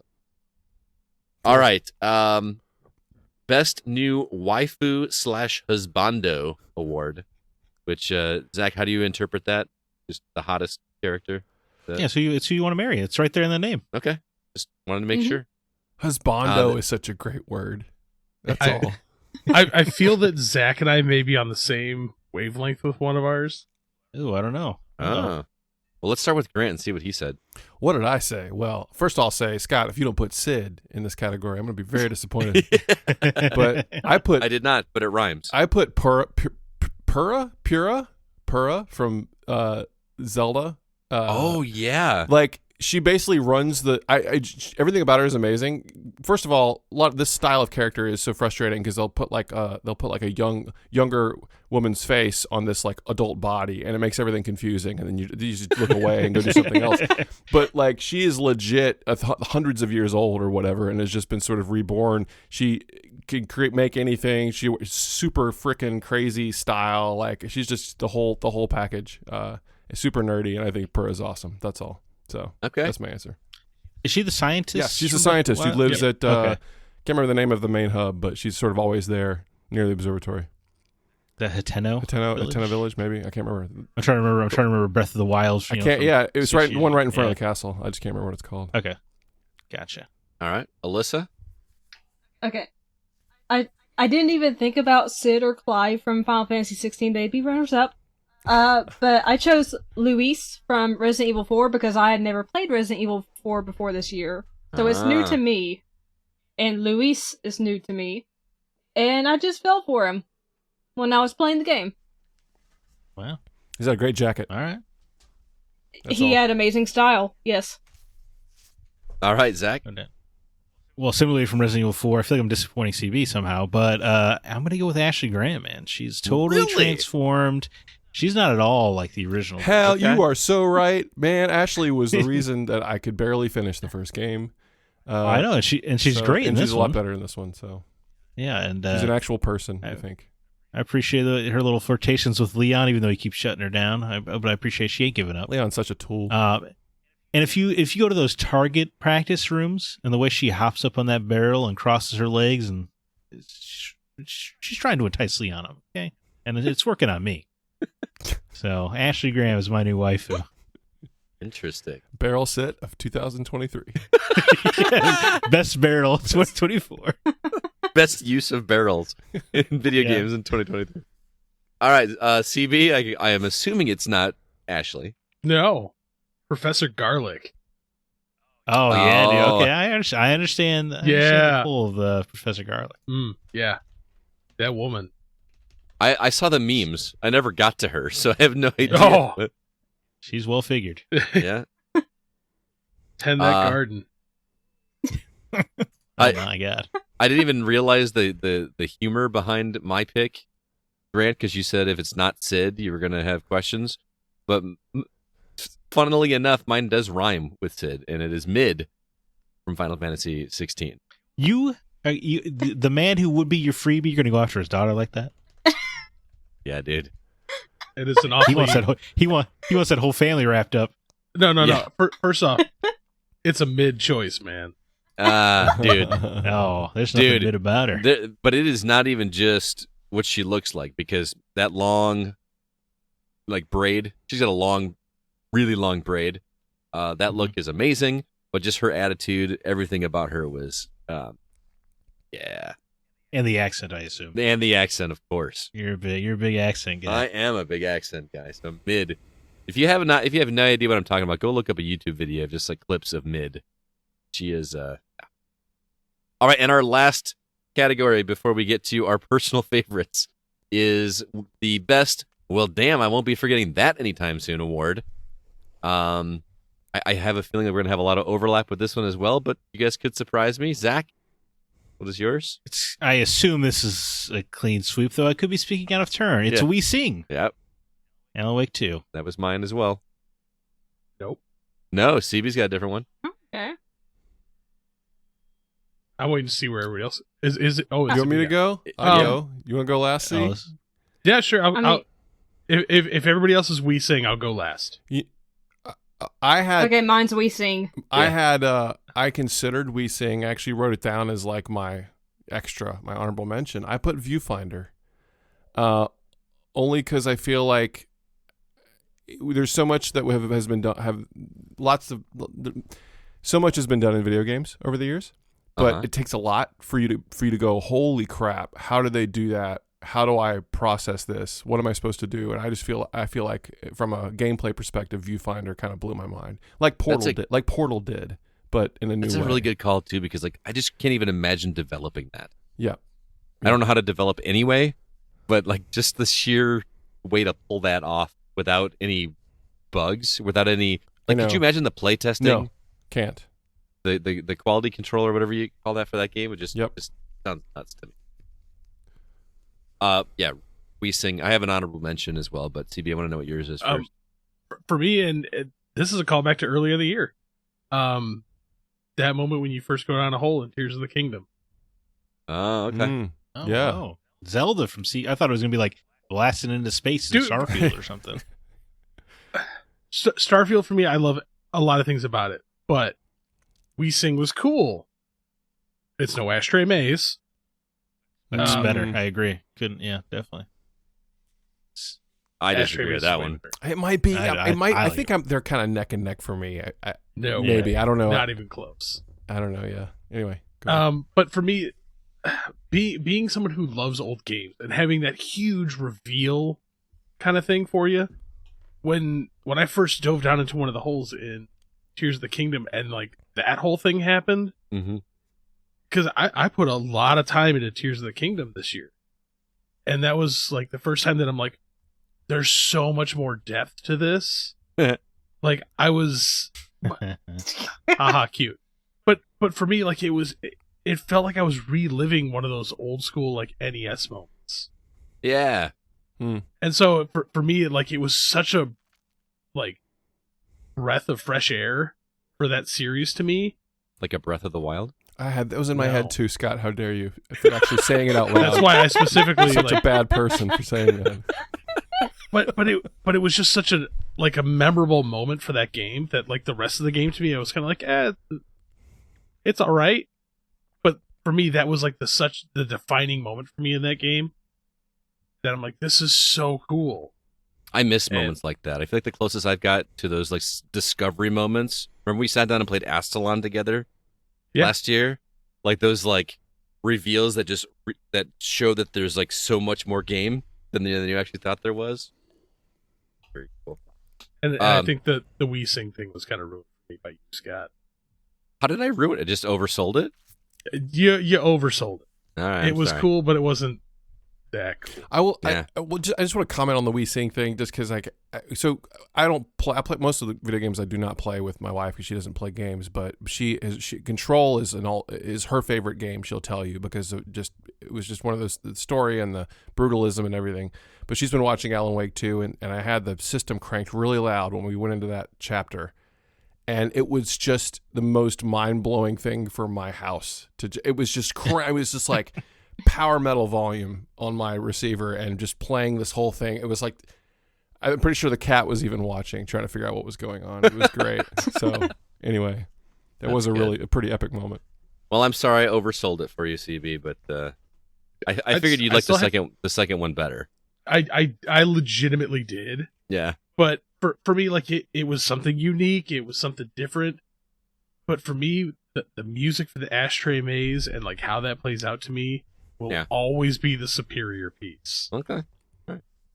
My honorable mention, just because I know we've talked about it on the spoiler cast, but the moment in the Red Sea moment in Final Fantasy 16. Remember what I'm talking about? Oh yeah, Zack? yeah. Mm-hmm. Oh yeah.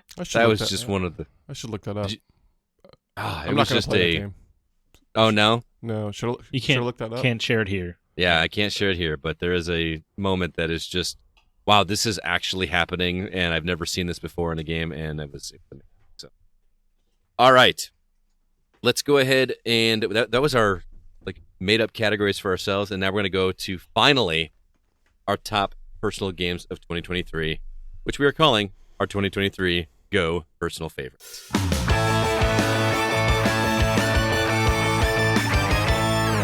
All right, so we're doing our Game of the Year similar to what we did last year. We have all given our list to Grant, and this year we did something a little bit different because I included not just the four of us, but also anybody that writes for us.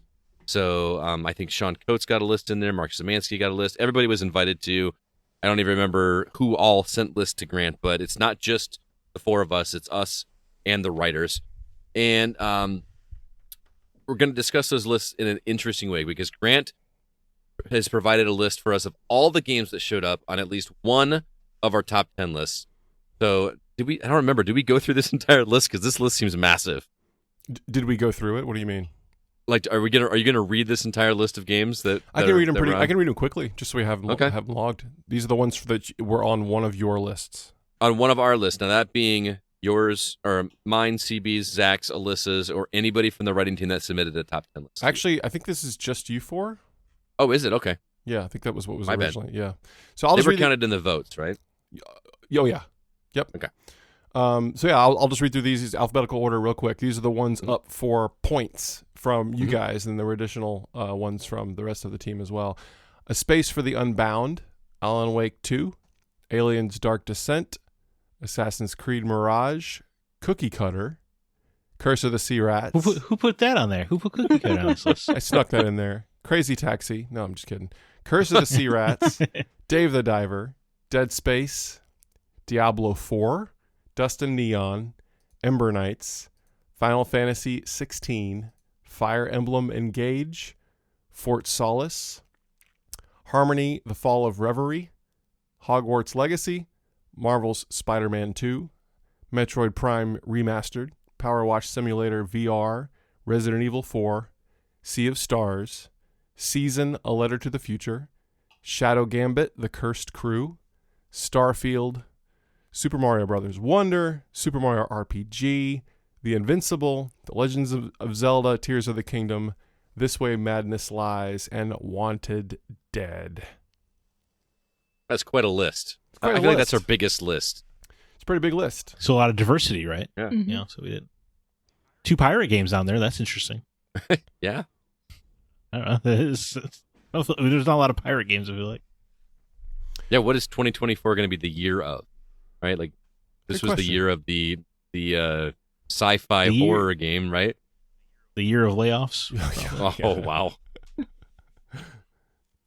All right, so Grant, how are we doing this? Because what we sent you our lists, and what we've done in the past is whatever somebody's number 1 pick is gets 10 points, their Yes. number 2 pick gets 9, and so on. Correct. You've got those ranked, but you've got something you're doing a little bit different this year. Oh, not really. So here's how it is. So last year I think we had 5 people total. We had 1 additional person. I can't remember if it was Kevin. Maybe it was Kevin that had submitted a list. So we actually have 7 people that are in the points total this year. So okay. that is all Go staff that submitted something. Mhm. So I like doing the statistical stuff. It's fun for me to see the numbers comparing like year over year, how things are different. So I just want I love hearing. you like the numbers? So. Let's do the numbers. I love We're the gonna do the numbers. Yeah. So I'll just read you a couple statistics, some things that are interesting about this year. So in 2021, so 2 years ago, we had 27 games on the list. Now, granted, this number is going to increase because of the people too, but just to show the difference from year to year and how many games are vying for points. Last year we had 36 games, so it went up a little bit. This year we have 51 games Whoa. that have been mentioned that are up for points, which is a whole lot of video games. Pretty good year for games. A lot of variety. Yeah. Last year, the top 5 games, the top 5 to 1, ate up 48% of all points. Okay, Wow. across Okay. the board. This year, the top 5 games ate up only 32%. So, which makes some sense, right? Because there's just more games. Yeah. Last year, the point difference between 1 and 10, in other words, sort of like it's kind of like Mario Kart, right? We're adding up all the total points. The difference between 1 and 10 was 24 points. Even though we have 7 people this year, the point difference between 1 and 10 is only 22. So Wow. it's actually pretty tight. Okay. It's a tight year, even though there are more games, which is kind of interesting. That is interesting. Yeah. The number 1 game this year only has 1 more point than the number 1 game last year, even though we have more people. So again, Wow. very tight, a lot of variety. Oh, interesting. No top 5 games made it onto everyone's list, which is not that uncommon. 1 game made it onto 5 lists though. So between the 7 of you, 1 game in the top 5 made it on 5 lists. That's the most. I have ever a- made. I have a feeling I know what Do you have a you're gonna feeling? All right. Yeah, it feels like a pretty safe bet. Yeah. Yeah. Yeah. I will also say that we do. I'll do this afterwards. I will tell you, Scott. I had everyone like guess the top 3, 1 to 3. I did this individually. You didn't actually guess what the I top didn't 3 are. because I saw everybody's. I mean, I saw Zack and Alyssa's list, and I knew my list, so I feel like I was kind of cheating. If you want to just Sure. just tell me what I can include you in the game anyway, even with Okay. that asterisk. You're welcome to just guess what you think 1, 2, and 3 is. 1, 2, and 3. Yeah, let's do. We gotta I'm do gonna, it before we do the rundown. So we got to do it now. Do you Okay. want to guess what the top 3 are? I'm gonna guess that number 1 is Alan Wake 2. Number 2 is Dead Space, Okay. and number 3, I'm gonna say, oh boy, that's a tough one. Because I feel like in order to win in this one, it has to be one that everybody played, right? So it's got to be a game that everybody has played and beat and put on their list. Not Which makes everybody necessarily. I mean, No, there's I 7 know. people, but yeah. Yeah, that is the bigger difference this year is that we got 7. It could be 2 people's number 1s. You know, It's true. Yeah. Just chart it right off the list. All right, I'll say Resident Evil 2 then for number. Resident Evil 2 is a game. That'd be impressive. Is a game that came out a long time ago. Oh, I'm sorry, Resident Evil 4. Sorry. All right. Yeah, my Gotcha. bad. Gotcha. So those are my guesses, but cool. Dig dude, it. those are really interesting stats, though. I love that you put that stuff together. That's really cool. Yeah. And Yeah, and the really upsetting statistic is that Crazy Taxi made it onto no one's list this year. However, you know what the best news is though? It will in the it future. will in the future. Maybe even this Yeah, next right. year. Who knows? We'll see if it shows up. No prediction for me, but you never know. So there's just some numbers. It's kind of fun to see how the spread happens. So I will say, that in general, even though there are way more games in the list, like 15 more games than last year, It's pretty tight. The numbers are pretty tight at the top. So Interesting. would you like me to read down the top 5 for the site? Yeah, let's do it. All right. I'm excited. Let's go. Number 5, with a resounding 18 points across the 7 people, we have Marvel's Spider-Man 2. Really? Yep. Believe it or not. Wasn't even on my list. I know. Isn't that interesting? It is interesting. Number 4, with one more point than Spider-Man, Resident Evil 4. I just missed it. You just missed Top it. 3 guesses. Yeah. Just missed Top it. 3 guesses are wrong. Wasn't even on my list. That's absurd. Isn't that wild? I know where most of those points came from. Number 3, with some points more than that, Sure. Hogwarts Legacy. Oh, wow. Number 3 for the site. Oh.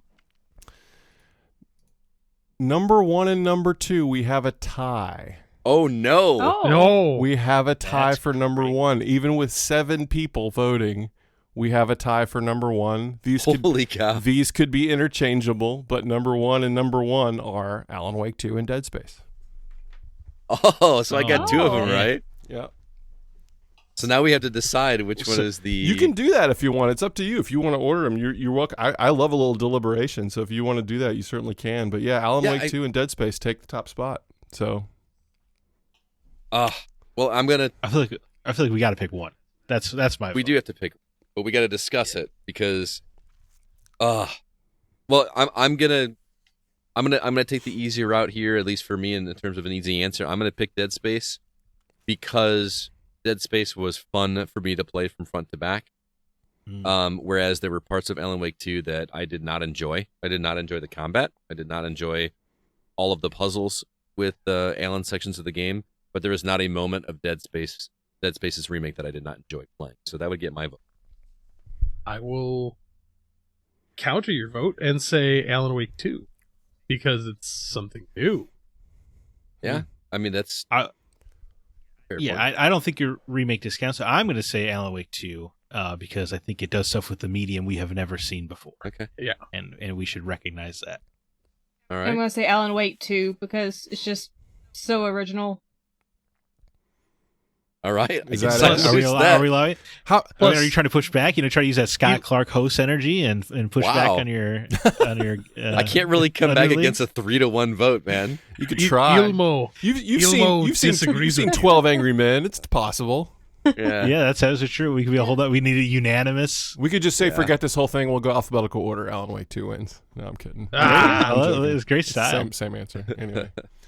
No, I mean I'm not gonna fight for Dead Space that much because You can see Zach's point is, or actually CB's point about it being a remake. Alan Wake 2 is something wholly original, and to Zach's point, it does things with the medium that we've never seen before. Yeah, it's hard to argue that, even though I enjoyed Dead Space more.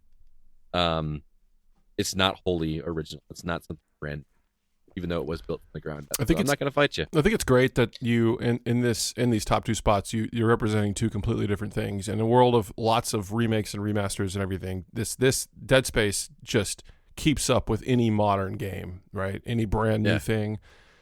And then Alan Wake 2 is something that it's a single player experience, which you've seen a lot of publishers poo-poo on these days. It just does stuff we've never seen before on like a prestige TV level of storytelling. So yeah, it's cool to see those 2 at the top.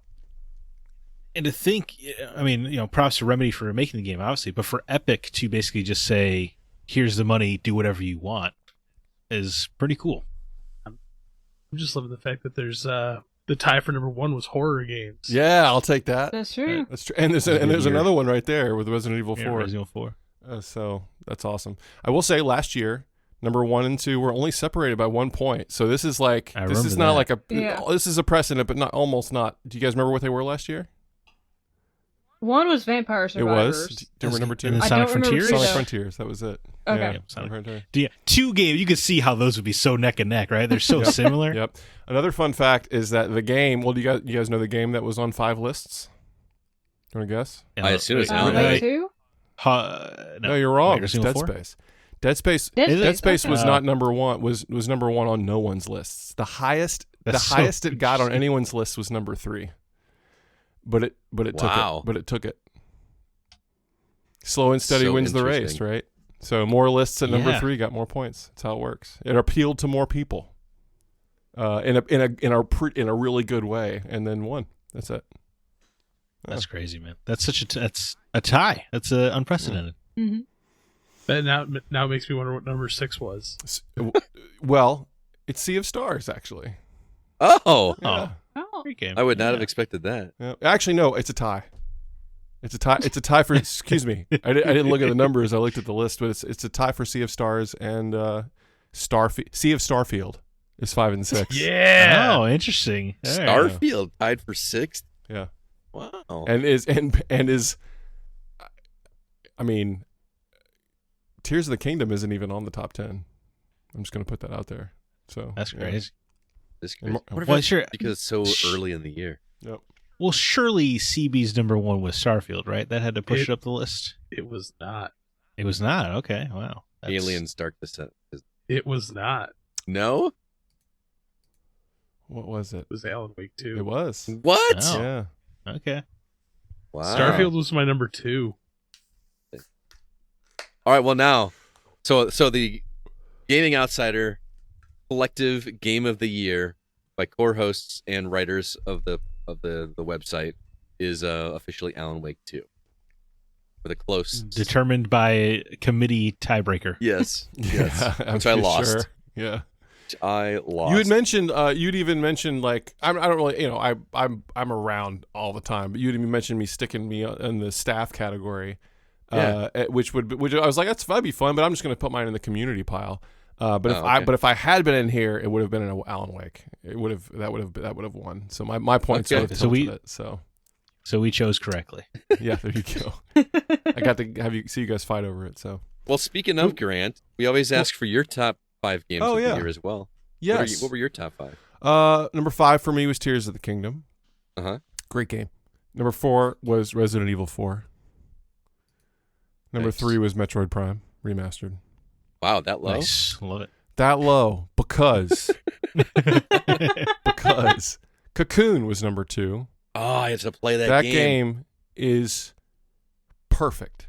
It's not number one. Number one's Alan Wake, but Cocoon is like it doesn't. It has no text prompts, no tutorial. The game has one button with a stick. It explains everything it needs to with the environment. The soundtrack's perfect. It's a beautiful game. It was the right length. It didn't overstay its welcome. I feel like it was the right difficulty. I didn't actually have to look anything up, and I have to do that sometimes. But Cocoon's amazing. Everybody should play it. But yeah, Alan Wake for me. All right. Sweep, man. Alan Wake is good stuff. Yeah. Hell yeah. I mean, that alone should have given the bump to Alan Wake to give it the win. Yep. Good game. I love it. That was a lot of fun. We got one left. The community top 5. I put out a Google Forms. Is that what that's called? Yep. To have people vote on their game, and I worry this was too overwhelming because the list was so massive. For people to vote on their top 5 favorite games of the year, and also give them an opportunity to win one of those cool banners from Kanan Barboza. He's given away 5 of those to the community. That's cool. Which is an awesome gesture. Those banners on are his awesome. part, I think so. Do you have those results, Grant, or do I need to? I do. Have those. I got them here. We're gonna go 5. All right, go ahead. We're gonna go 5-1. Yeah. Number 5, Starfield. Uh-huh. Made the top 5. Number 4 is Marvel's Spider-Man 2. Can I just say, every time I say Marvel's Spider-Man 2, it just makes me laugh because I'm just following like IP rules. I guess it's like I always say I know Spider-Man you're. 2. I refuse to do Well, it's because that's what it's called, right? Like it's Yeah. Yeah. Well, no, you do Spider-Man. You don't include the Marvels when you say it. Is that what you're saying? Correct. Oh. Yeah, I refuse to bow to their corporate Yes, whims. They do like As opposed to the other Spider-Man 2 that came out this year? Is that why Oh, Yeah. is that why? Well, it's also like Is it because that they No. have the old ones, like the old Spider-Man 2 games or something? Like I do think it will also it's just what they do now because even their action figures will be like Marvel's Black Panther. oh, I see. Okay. Yeah. Even though the top of the action figure has a giant Marvel logo, Yeah. they can't let you get confused with any other Black other Black Panthers Panther. out there. Well, that one you could, I suppose. Well, What's yeah, up, that's sir? true. Marvel's Iron Man, Yeah. Marvel's Madam Web. Well, So stupid. Marvel presents number 3 on the community list, Legend of Zelda: Tears of the Kingdom. So way up on the community list. here. Nintendo's The Legend of Yeah, Zelda. Marvel's, Nintendo's. Yes. Number 2, Baldur's Gate 3. One that did not, because none of us played it enough. I was gonna say for lack of play. That's really what a lot of. I think Yeah. that's what a lot of this comes down to for a lot of games that just aren't on lists. Yeah. But any guesses for number 1 for community? Except for you, Scott, because you've seen it. I was going to say, yeah. No, I don't know. Dead Space. Did we say that already? You have not. It has not been called on this list yet, but that's not it. No. It is. Resident Evil 4? CB, you got one? Sea of Stars. Wow. Hogwarts Legacy. Yeah. There Oh, it is. yeah. The community number Oh 1. my god! Are you telling Professor me Garlic. the petitions didn't stop anything, huh? Oh, well, Yeah. yes. Nope. The answer to that. Game's a game. There you go. So community, that's the community top 5 for the year. I expected Baldur's Gate 3, honestly, to take that. Yeah, thought I think because- it was really close, but I think and there it was fun. It's fun looking at lists and seeing games that are really lauded that are just absent. There was not a lot of Alan Wake 2 on anyone's community list. I mean, it's just they weren't. That was if it's not a game for you, it's not a game for you. If you're not a survival horror true detective fan, then you're probably not going to play Alan Wake 2, right? So.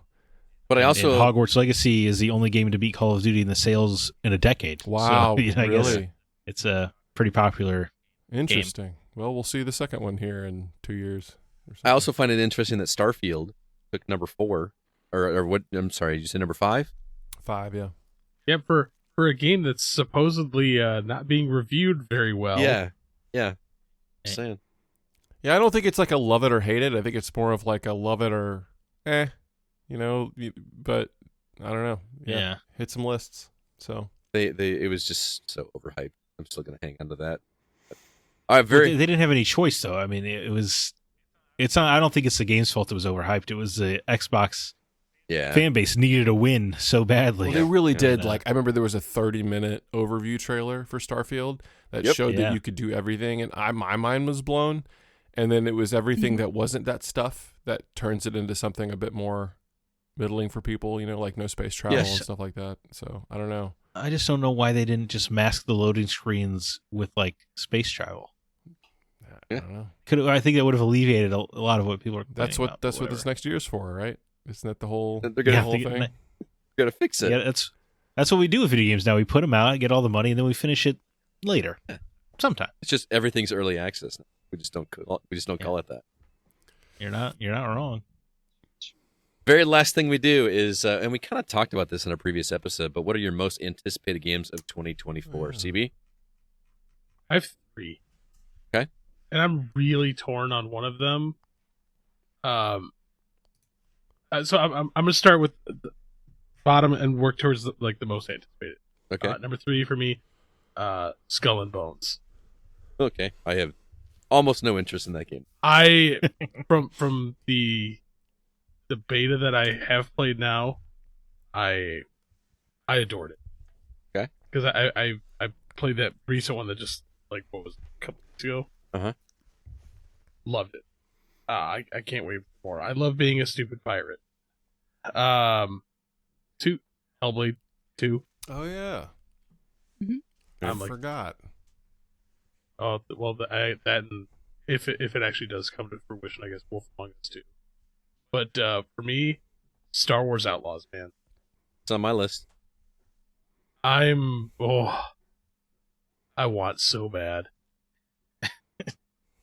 You want Watch Dogs with Star Wars? Yeah. Yeah. I mean, why wouldn't you?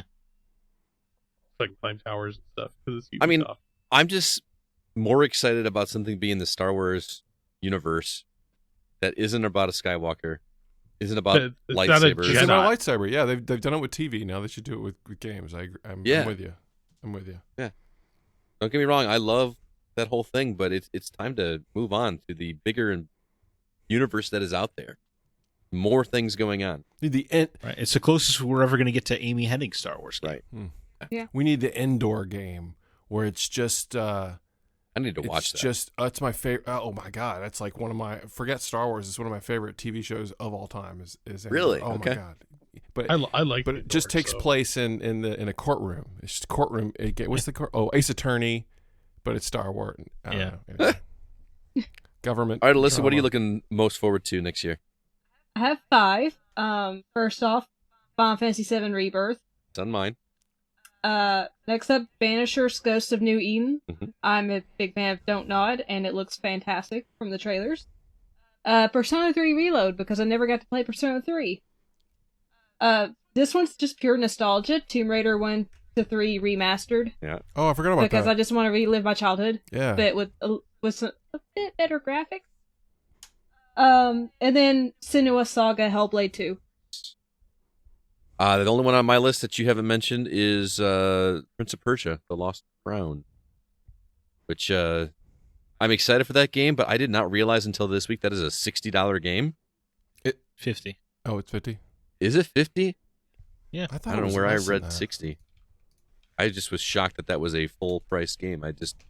I'm so trained to look at those games as like a downloadable $30 game. You think 2D equals cheap? Yeah, and I shouldn't, but I was really surprised that that was a almost full price game. It's supposed to be like 20, 25 hours. Is it really? Wow. Grant, what are you looking most forward to? The first thing on my list is Lost Crown. And I keep watching all the videos they're putting out. That game looks incredible. I can't wait. It's just a couple weeks away. Baby Steps.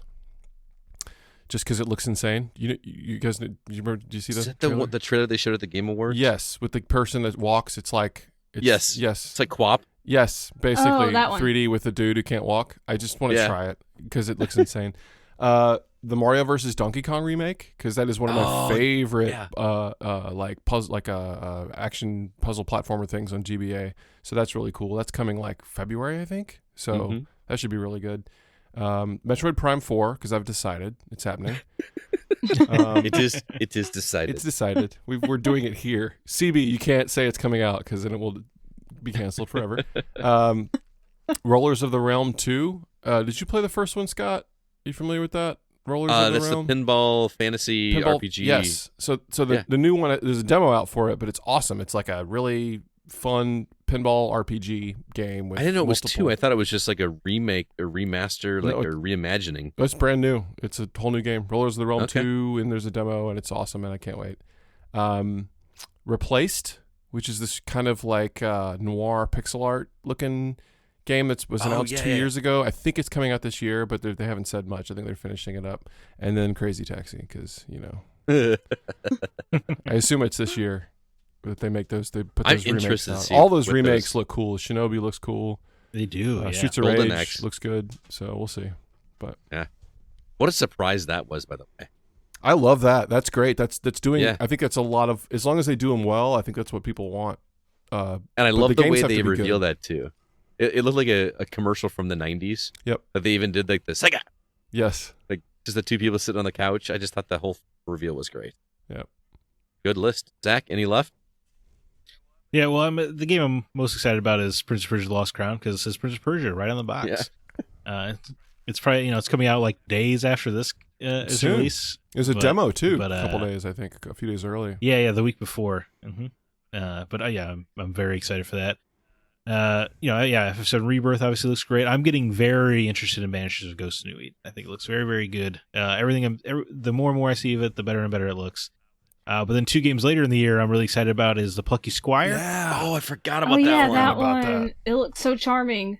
Can't wait. A little 2D game pops out into 3D. It's very exciting. And then I forgot to mention this on the episode when people asked us a few weeks ago, but Phantom Hellcat, the little stylish action slasher where it's 2D and 3D slasher combat, looks great. It looks like it's channeling some Nier energy. Cool. In terms of gameplay. Oh, I need to look this up. We've definitely talked about it on the show because it's like a third-person hack and slash game, but occasionally it turns into a 2D hack and slash game as well. Huh, cool. But I love that. I'm all into that. Very cool. And there you have it, guys. That is it. Our 2023 favorite games of the year discussion is officially closed. Let us know if you agree or disagree with our choices. You can email us at feedback@thegamingoutsider.com or on our Facebook page, which is facebook.com/groups/the GoCast. Don't forget, we also have a Discord server. The link is in the show notes. We would love it if you join the community over there.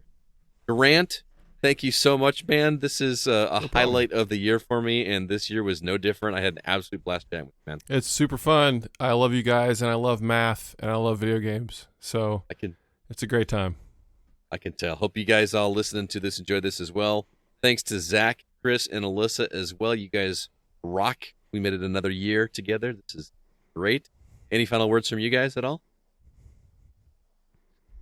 Grant, love seeing you. Oh, good to see you guys too. I want to try to make R2V2 happen, assuming round 3 is on. So hope to travel out and see some of y'all in person. Oh, next year we're gonna put you in charge of like putting together the music. How about that? I'll do it. I'll help. That's fine. I was so close, and then like matrimony happened, and I had to go to someone. I had to watch someone get married. No one wants to do that. Hey, we did too. We just had it at R2V2. Oh, that's true. Yeah, that's right. Oh gosh, I should have offered that as a counter. What if you guys just head out to this? Got married by Duke Nukem. You want to get married in the mountains? Whatever. Go to this convention center and play Mario and get hit. Great. I'm sure the bride would have been all over that. Oh boy. All right, let's head out to Rock. She wasn't happy about anything, so I don't think it would have worked. Oh, sounds like that's off to a good start. No, it was fine. It was just logistical, whatever. Yeah, I get you. TB, how about you? Any parting words, recommendations, anything? Oh, just let's have a good year, guys. Yep. Good year, good games, no layoffs. Sure. Everything you said. Play games you want to for you. That's my parting word. I've done 2 already this year. Good. I finished 2 games that I'm not reviewing that I wanted to play just because I wanted to. So there. You gonna finish Spider-Man 2? I'm gonna try. That counts as a new game though. Well, you got to get caught up. There's tons of more Spider-Man coming. I'm working on RoboCop right now. So once I get through that, and then Prince of Persia's coming. So I don't know. Can't wait. We're gonna have to see. But Alyssa, how about you? Any last words before we get out of here? Just want to say I love you guys. I am so happy I'm here for the 3rd year in a row. It's flown by. Holy cow. I'm glad you guys have stuck with me. Kept me around. You were the best part of my 2023, honestly. Aw. And I'm looking forward to more fun times with you guys this year, and can't wait to continue the podcast and just get to be friends with you guys, because you're all amazing. Hell yeah. You're amazing. Time is flown. It doesn't feel like you've been around that long, but I know. Crazy. Yeah. Very crazy. Well, here's to an awesome 2024. Looking forward to doing that with you guys. I will mention quickly, Zach, I know that you added it to your list to re-listen to Ender's Game, the audiobook version of that. If you do that, I recommend, if you haven't read it already, to go back and listen again, or listen to, if you haven't already, Ender's Shadow, which is the... I don't even know if you can't call it a prequel, because it's a retelling of the same story, just from a perspective of the character Bean. And it's fascinating, again, listening to it as an adult now, just from a psychological angle, just like how crazy that story is from a mind aspect. So I just finished that one up actually today, I think. So, but that's going to do it for our 2023 wrap-up episode of The Gaming Outsider. Thanks so much for listening, everybody. We look forward to interacting with all of you for another 12 months of gaming goodness as we look to make some positive changes at The Gaming Outsider. You are all an amazing community, and we can't wait to see what's in store for us in 2024. And remember, there's no such thing as a bad game, just games that aren't for you.